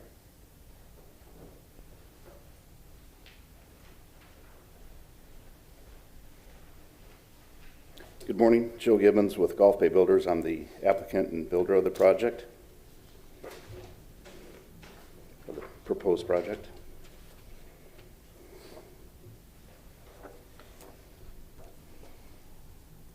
This is the aerial of the lot located at 915 East 15th Avenue. It's 44 by 119. It's zoned YC2 with a future land use of R20. This is the subject property here. It's been kind of neglected through the years.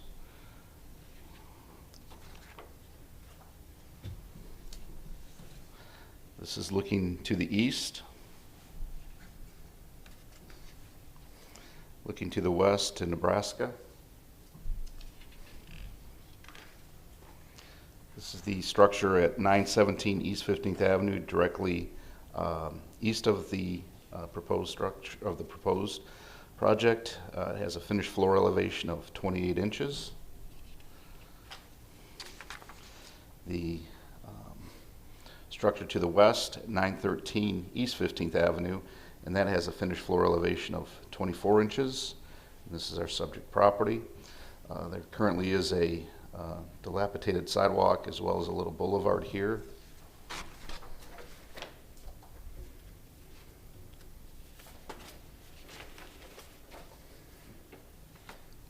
Moving on into the site plan, this is for a proposed duplex. This is one that it's a new version that we've had one previous approval on in the district. We're looking to do a 10-foot front yard setback, ribbon drive, utilizing some of the existing curb cut. We're proposing to install a brand new sidewalk across the entire width of the property, as well as improve the existing boulevard that's there. There's some existing granite, and we'll propose to install a new little boulevard here between the public sidewalk and the granite curb. Moving into a ribbon drive. With YC2, we're only required to have 2 parking spaces. However, this area of 15th Avenue is feels a little narrow, so we forgot the room to provide 4 parking spaces.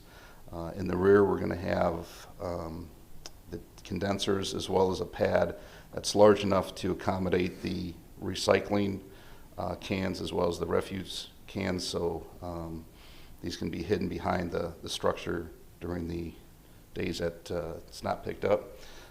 Working with staff, they had suggested maybe putting in some stepping stones along the west side to allow people, the residents, to park and walk across the front here. It is a 2-story duplex, a new version that we've been working on. So the entrance to the second floor is here, which you'll see in the elevations.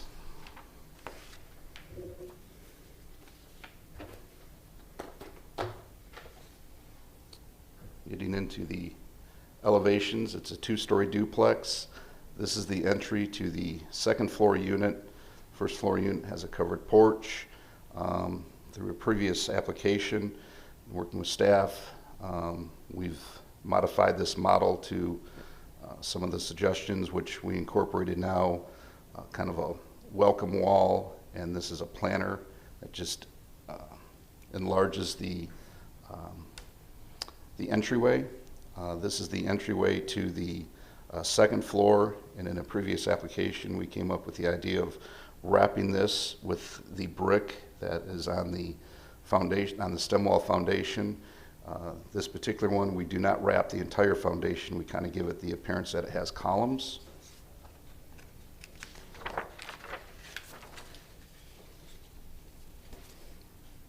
The side elevation shows kind of the welcome planter wall that incorporates into the front porch. This is the entry to the second floor unit. There again, we've wrapped the entire wall of the entry with the brick, and then continued these brick piers along the sides. It does have exposed rafter tails. They're 1'4" rafter tails, exposed rafter tails with 1x6 V-groove soffit. Appropriate windows, we try to stack everything.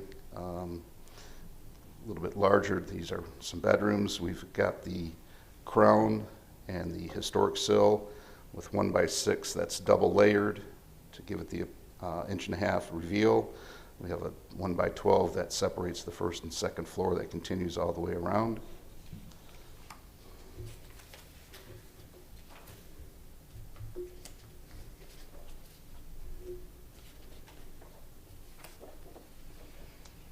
Cut section here that shows front porch, which is 7 feet in depth. This is a kind of a planter that is incorporated into the stem wall, and then a welcome planter on the other side, so it gives it some massing for the entryway. The condensers are in the rear with additional concrete for the waste receptacles.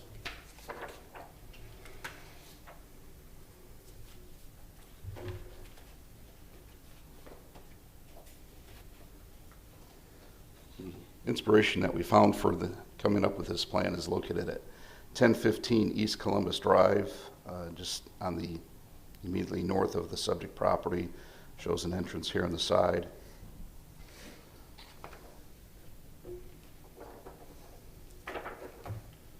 So some of the renderings that we have. This does not incorporate the planter and the welcome wall that's actually been enlarged. Here shows the barge rafters, fit in as many as we can. Custom, although it's not a vent, it's a decorative vent. Shows some of our decorative crown and historic sill. Shows the exposed rafter tails with the 1x6 V-groove soffit. We continue that same product underneath both porches. This is the side entrance to the second floor unit. There again, this will be wrapped in the thin brick. This is the product here that will just continue around. Exposed rafter tails, barge rafters. A little bit of a close-up there. Again, this will be faced with the brick, exposed rafter tails, 1x6. This again is the entrance to the second floor unit. An aerial shot. Another rendering with the exposed rafter tails.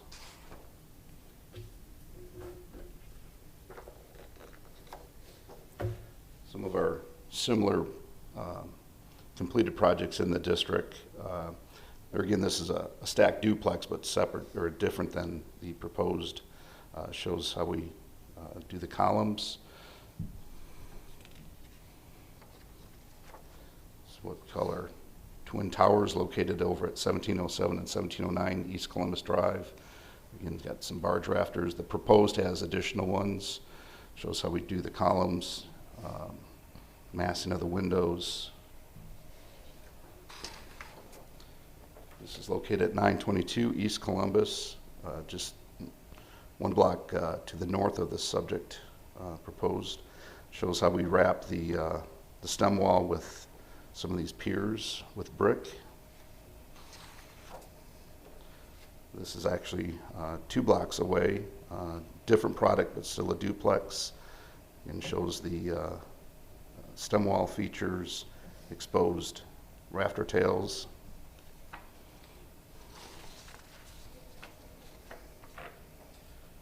This is at 1307 East 15th Avenue, 2 blocks to the east. This kind of shows how we do a ribbon drive coming back to the parking area. What we've done now is expanded this concrete pad here where the condensers are to for them to place their trash cans and stuff back here. Shows the 5x5 historic appropriate scoring of the parking area. Shows just, this is over on 1307 East Columbus Drive, ribbon drive along the side coming into the parking area that has the scoring pattern. Kind of shows the brick piers, exposed rafter tails.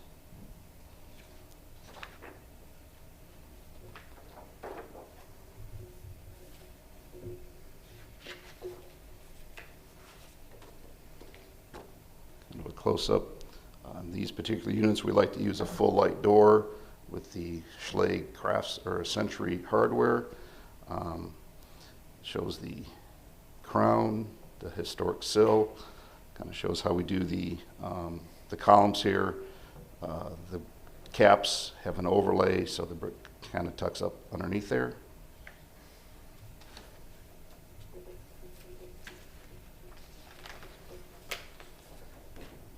This project will have the timberline shingle,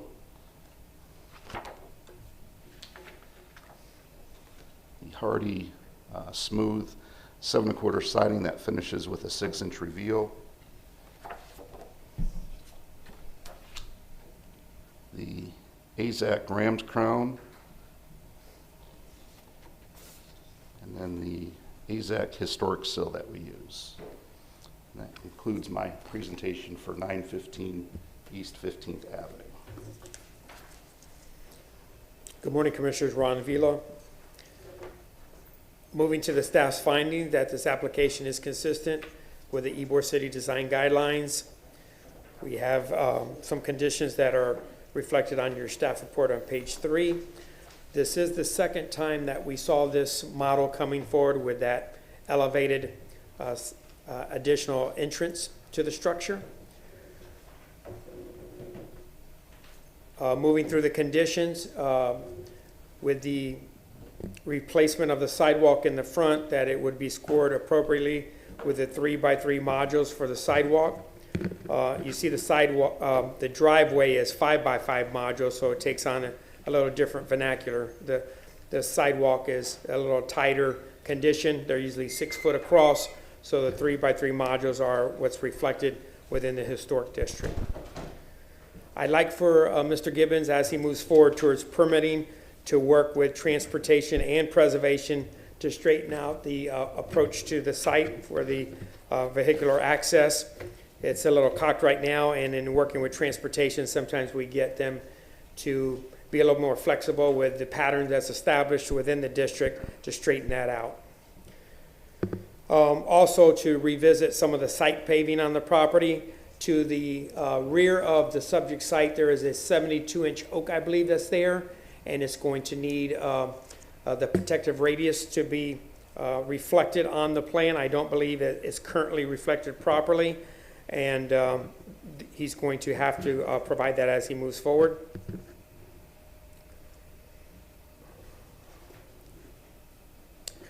Since this is a pretty large 2-story structure, he is right now providing, I believe, 16-inch overhangs to the structure. 24-inch overhangs would be more appropriate for the massing of the structure. And then to conclude, Mr. Gibbons, can you put the front elevation of the perspective that you have? On the porch area on the front elevation, he's got an entry door and he's got paired windows.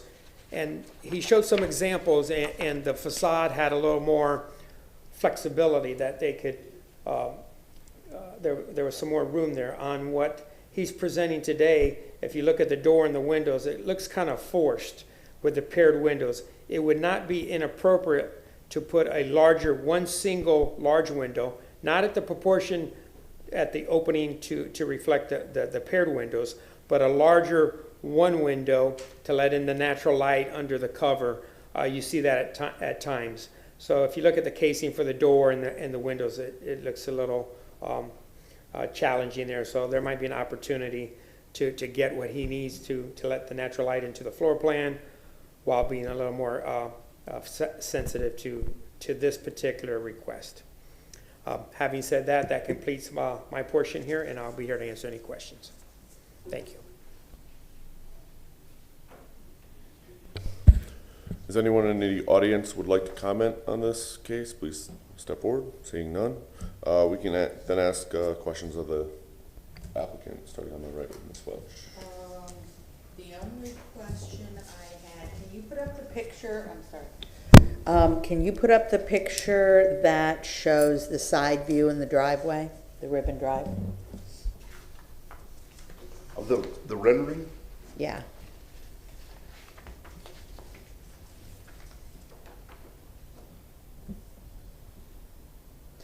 Okay, so The the drive will be here. okay. All right, so if I am living in that upper level unit, I have the option of walking on the ribbon for the driveway to get back to my car or going around the other side of the house. Correct. Got it. Okay, that's what I wanted to know. Thank you.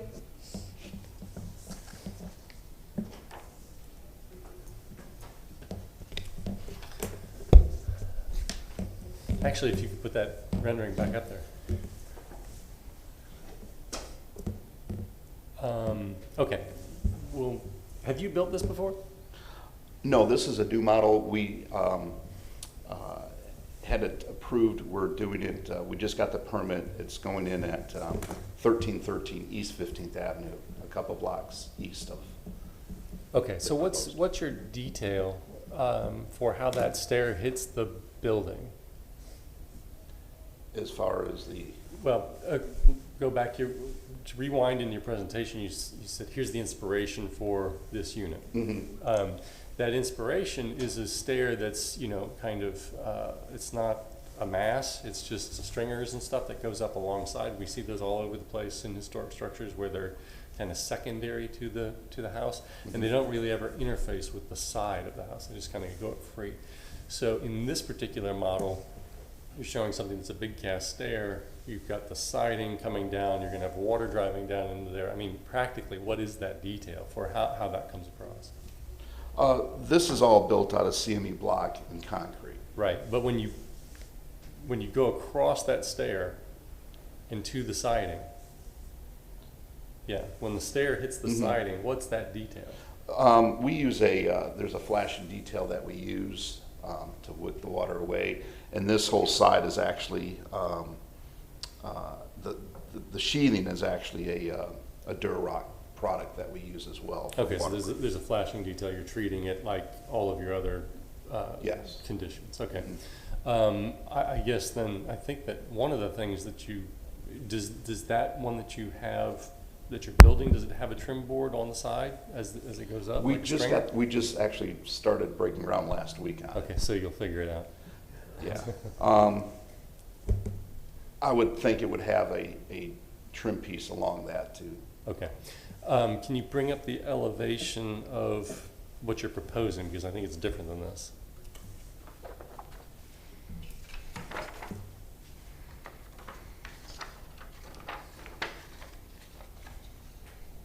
And if you can zoom in on that.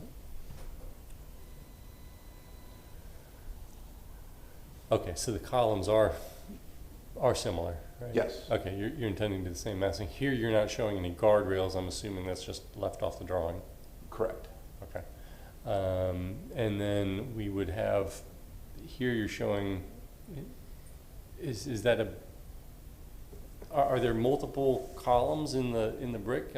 I see, oh, that's a dimension string, okay. I was trying to figure out what the articulation of this was.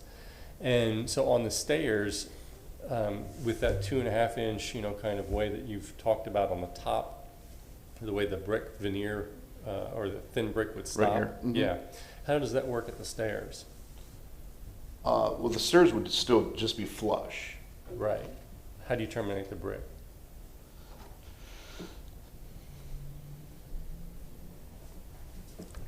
Yeah.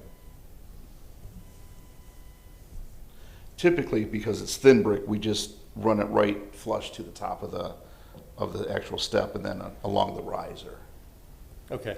I think that we probably need some kind of detailing there to stop the brick. Because Probably on both sides. Yeah. I mean, you'd get a trim piece and we'd have a couple trim pieces. I think that the, kind of the massing of what you're showing there brick-wise is pretty large and overpowering. There might be a way to break that up too with some, insets of some stucco so that we're just dealing with, if you want to carry the brick. So you think like a stucco banding along the Yeah. rise there? Yeah. to So, tuck the I mean, brick up because there. what you don't want to have is you don't want to have thin brick that just comes up and looks like wallpaper. Sure. You want to have a way to terminate it in any application. So we would want to, work with you there to figure out the appropriate stop for that. And then, when the stair hits the building, what's the appropriate stop? Because, as I mentioned, typically that stair would have been free floating from the clapboards. Let's see. So you have the guards, you have the stair. You heard Mr. Vila's comments about the window, the tight window relationship and door relationship on the porch. Can you show us that elevation again? So these two windows here, reducing that down to maybe one larger window. Right. Not necessarily that same size, one window, but smaller and but still. Right, and I think you can see here in this particular rendering, you can see one of the challenges of having that large of a window where on the second floor it's kind of running into the beam Right. as it's coming back. And we want, all that trim work to be, completely expressed around the windows. If you can go back to the elevation of what you're proposing in the drawings.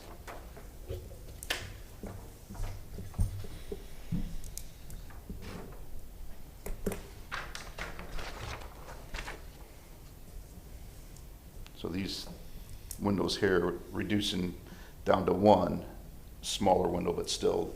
Yeah, I think that on the lower elevation, you can see kind of the scale of the window, the back side of the house of the duplex. Yes. It's got a larger window there. I think you could pair that with the door. Sure. And have it, be its own pairing vertically as well. Yes. The way that you've got the doubles on one side, they line up nicely. The doors would line up nicely. These single hungs or double hungs would, pair nicely. I think that would unclutter that porch a little bit. And then here you can see, maybe you can see the back of the stair on this one. I don't know that, we need 8 feet or probably 6 feet of, brick going all the way up. There could be a way to, inset a little bit there and have a little bit of relief, just to break that up a little bit. 'Cause On the that's- inset here in the middle. Yeah, where you've got a little bit of break in there to pick up on the breaks that you're going for with the brick detailing on the front elevation there. Okay. Can I jump in? Yeah. Yeah, I'm done. I'm trying to recall because we've seen this before. I know we had a lengthy discussion about, hey, what's going to happen here? Are we going to do this full brick, or is it just going to be stucco? How did we resolve that in the last case? I just don't understand, because We I came think up there's with the full brick. full brick. Yeah, it's heavy, I think, with that brick, and it kind of takes away from your piers. Where you do the exposed brick for the piers. And I don't know, maybe it's just doing like the corners out of brick and then infill them with stucco in the middle, or trim it out somehow so that you have two different materials there. Right. Even if we did a full brick, maybe, I don't know if we want to spend the money, but maybe that gets painted white to match the trim, and then even though it's brick, it's, then why are you using that material? So I think it's, the concrete by itself is probably too bland and nondescript. All the brick by itself is probably too heavy for brick, so maybe it's trimmed out, and I don't know if that's too busy. I don't know. It's, it's a unique element that we don't see in the district, so it's, Right. and it's small, so it's like, when you spread out your piers, you can see, you Sure. can use the brick, and it accentuates it in a way, it's appropriate. Here, this is a unique element that we're kind of mimicking trying to create a historic precedent here, and I'm not sure there's a. I'll leave it to me to come up with something new for the district, I guess. This rendering has the benefit of a little bit of high shrubbery, where, in what we're considering here is going to be a driveway right next to Right. it. So you're going to have nothing, which is fine because it's the way it needs to work. But then the question is, what are we going to see as you drive by the property and you see this, huge amount of brick on this, what is the secondary entrance? It's a smaller version of the front entrance, and it's more massive and imposing than what you're doing on the front. I think you can take a lot of the articulation that you have on the front, the wing walls and the way it's proportioned, kind of bring that into this side one here and work with staff to try to reduce the heavy-handedness of it. I think one of the things we briefly discussed in the previous application is maybe just doing the brick on the corners of this, and then on the inset of it as well.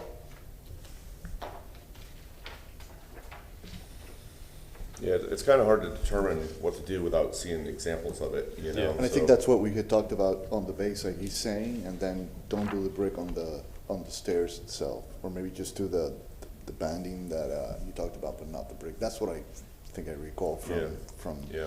Yeah, what I, maybe doing the brick on this back corner here, the front corner, and then maybe even tucking some on the inside here to give it that appearance of, this being a pier, and then I can take that smooth sand finish stucco between the brick and carry it down the stairs. Yeah. Yeah. I mean, then that would tie into your elements that you have here at your front entry as well, Yeah. so. And I think, Rick, too, can you zoom out or zoom in into the top elevation, the front? I think one thing we talked about too on the previous one, well, first of all, I agree with the window on the porch. Should be a single window, maybe align the heads. Looks really cluttered, but then on the big window on the left, on the top, didn't we talk about being too tight? I'm trying to recall, I know the proportions didn't feel right with the top window.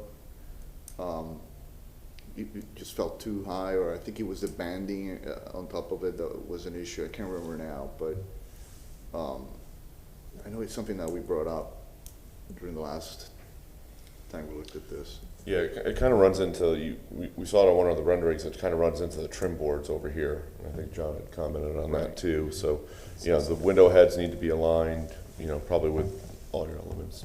Oh yeah, bring that down from the trim board. Yeah. Bringing these windows down. Yeah, so it's off your trim, where it hits your hardy trim there, it should be separated. So the crown would just be below the one I think it could touch, right? Yeah.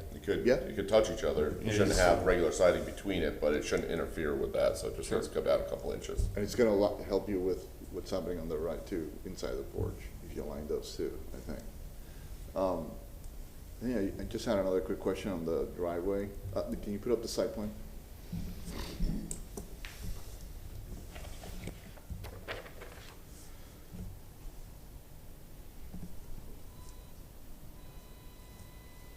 Oh, I see what you were saying.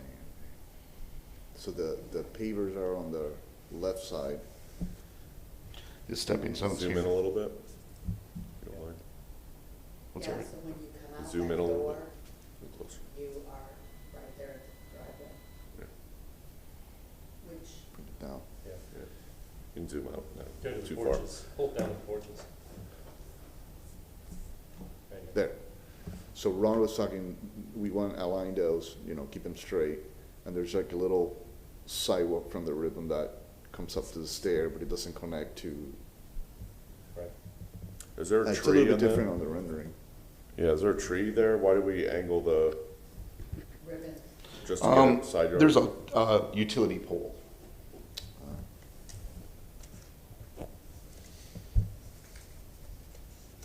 And then transportation wanted us, I think, 1 foot with the flare off of the neighbor's property.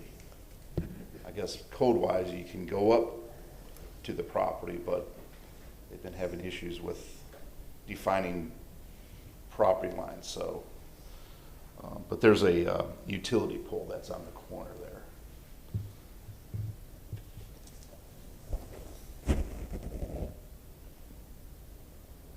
Would you want to flip it? To get away from the utilities? To straighten out? I don't know if it's worth doing that to straighten out. We did this because there was an existing curb, it's granite curb, so we try to That's right. try to align. utilize, it's hard to find that granite to replace. It's so tight to that porch. I mean, Yeah. it's What is the distance between the ribbon and the porch? 0.5. In 6 here, inches Yes. Yeah. about 4 feet. between the ribbon and the porch. So where the porch is, taking me up to the second floor unit, and the ribbon, you're saying is 4 feet right there? This, you mean this line right in here? Yeah. It's probably about 18 inches in there. And so where the actual porch is, because you pointed to the stairs, so where the actual porch is, it's even tighter, based on this drawing here. Mhm. It's shown 0.52 feet. So, if I can read that correctly. Okay. 6 inches. It's tight. Yeah, this width here is 4 feet.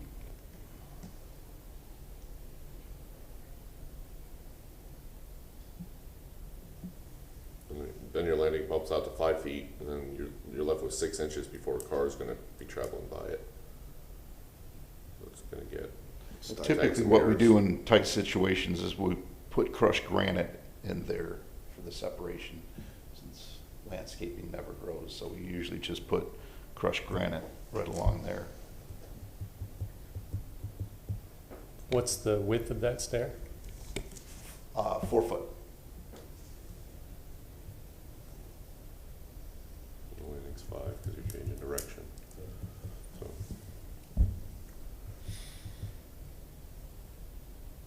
The other project that we looked at that was similar to this, we had a lot more room there, right? It was, the ribbon wasn't that I think it was a tight. wider piece of property, wasn't Yeah. it? Correct. And you have no room on the other side of the driveway, of the ribbon, on the other ribbon to scoot it over? You'd have to angle your pole a little, or your entrance ribbon a little bit more, even though we've discussed trying to straighten it out.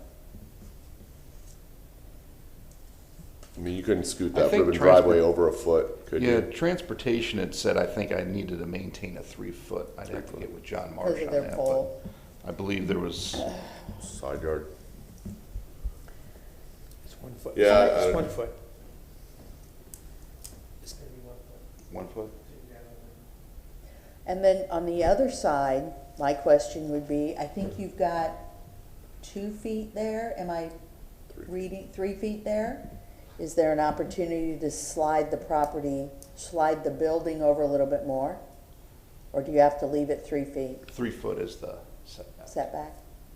I mean, if you could take those ribbon driveways over, shift them over a foot, just to give yourself a little bit more Room? cushion there, because, you know, you got cars coming in now at an angle, and then you got stairs and a landing right there. I mean, either that or You don't want it, potentially- yeah. You don't want a bollard there or anything, but, I mean, somebody's gonna hit it. It's just a matter of time. It's so tight. To come in off that, Right. Curb So cut just to an taking this angle. whole, okay. yeah, I'd pull that over a foot if you can, or, I would agree.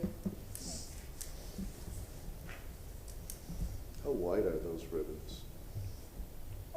32 inches. Is that Mhm. regulated? Yeah. And then we'll put crushed granite between there because Ron had stated earlier in another project that grass never grows. So typically we'll do crushed granite down through here.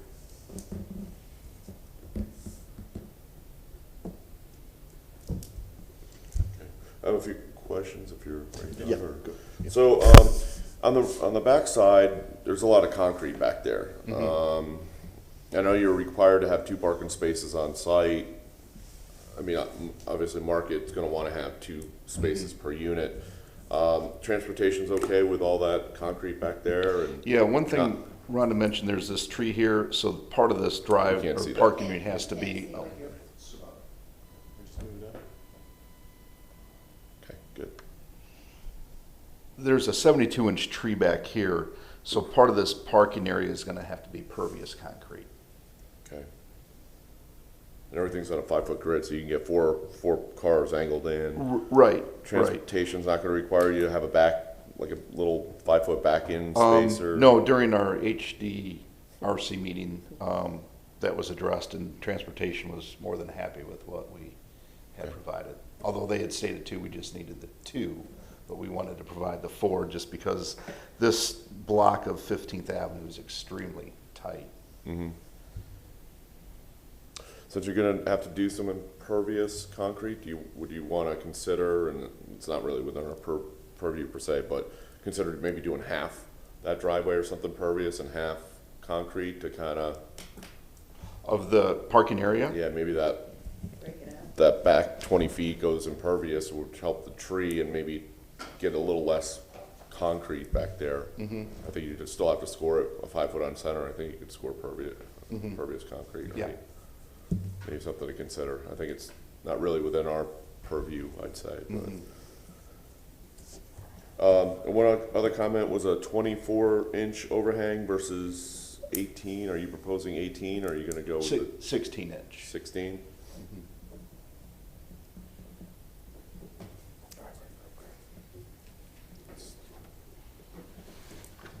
I think that was one of staff comments, right, to change it or increase overhang dimensions to 24 inches.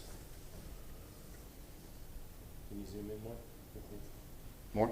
Yeah.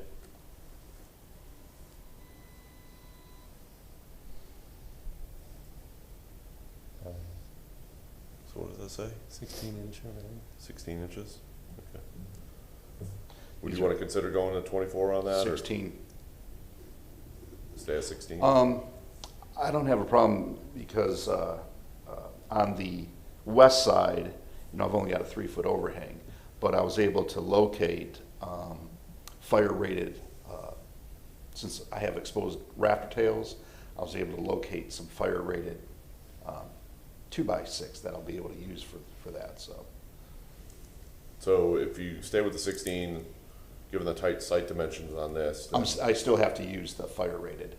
okay, because of your. So either way, I have, whether it's 16 or 24, I have to use the fire rated. But for your projects, you're typically doing 24-inch overhang, and this one you just Depends scale on back to 16? it depends on the project.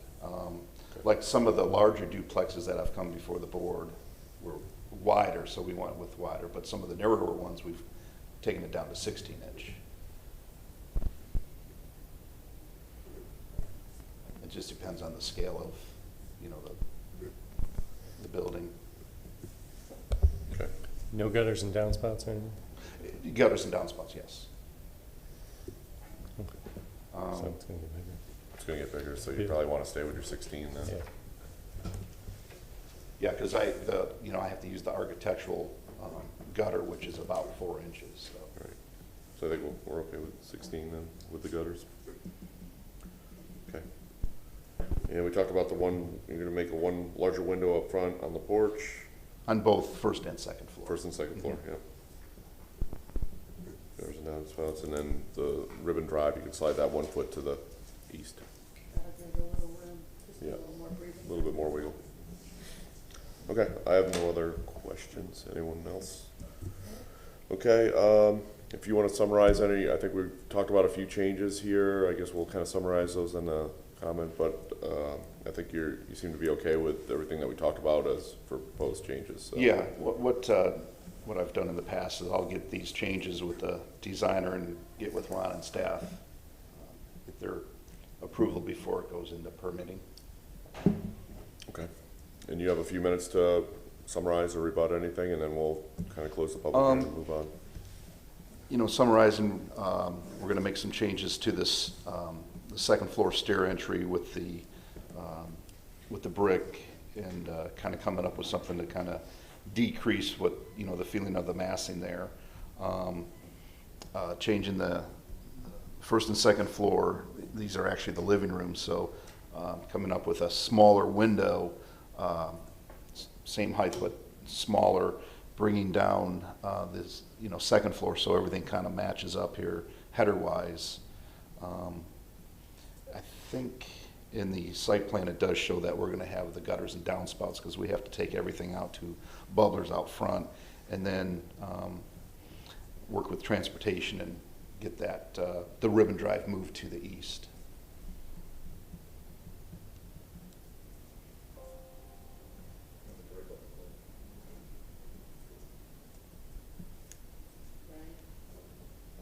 I noticed here, I need to add the brick columns on the back elevation here. You missed that. Oh, for the piers? Yes. Okay.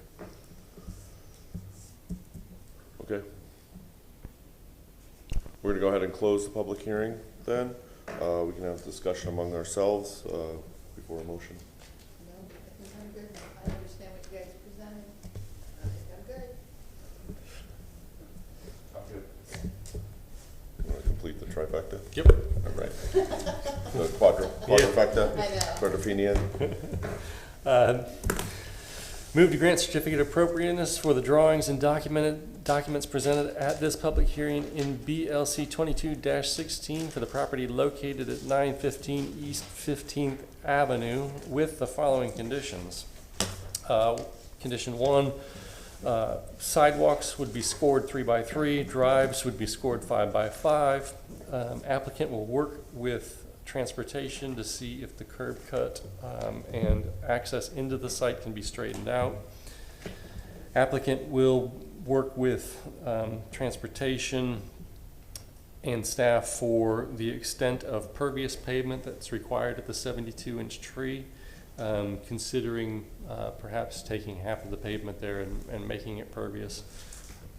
Applicant will work with staff regarding the second floor entry stair for the use and termination of the brick, the amount of the brick, the potential to use stucco as a breakup of the brick and using columns rather than a mass of brick. Applicant will work with staff to develop the appropriate terminations of the brick, both at the stair, the welcome walls, and the second floor stair where we had talked about not having a wallpaper type approach to the brick. Applicant will refine detailing for how the concrete stair hits the clapboard walls with the incorporation of probably a trim board at the bottom, like a stringer piece that goes along with it. Detailing will be coordinated with staff. Applicant will coordinate with transportation for the movement of the ribbons, maybe a foot away from the stair element to avoid having collisions in the future and taking advantage of a foot on the other side of the property. Applicant will revise the windows at the porches. Instead of a pair of double hungs, it would be single double hungs that are more appropriately spaced and proportioned from the door to the edge of the porch. Applicant will work with staff on final color selections. Applicant will eliminate the brick detailing at the porches where bricks are evident between the concrete and the detailing of the fascia or the trim board coming down. In lieu of the brick, we'll have just a trim board that hits the concrete porch there. And because based upon the finding, did I get it? I have two other things. That front window on the second floor up here, we're gonna drop that down. Oh. Applicant will eliminate any conflicts of the front elevation window with the trim board to more be reflective of what's happening on the rear elevation where there isn't a conflict between trim and trim board. And the 16-inch overhang is acceptable with the others. Well, it's as presented. As presented. Yeah. Okay. Because based upon the finding of fact, the proposed project is consistent with the Ybor City Design Guidelines and the City of Tampa because of all of the reasons with the design guideline references and the Secretary of Interior standards in Chapter 17. Second. Okay. All in favor of said motion, say aye. Aye. Opposed? Motion carries unanimously. Thank you. Congratulations. Seeing no more business in front of us, we are in adjournment. The chair would like, and the commission would like to wish everyone a Merry Christmas and Happy Holidays. Everyone stay safe and be merry. Thank you. So I will weather the storm. What do I care how much it may storm?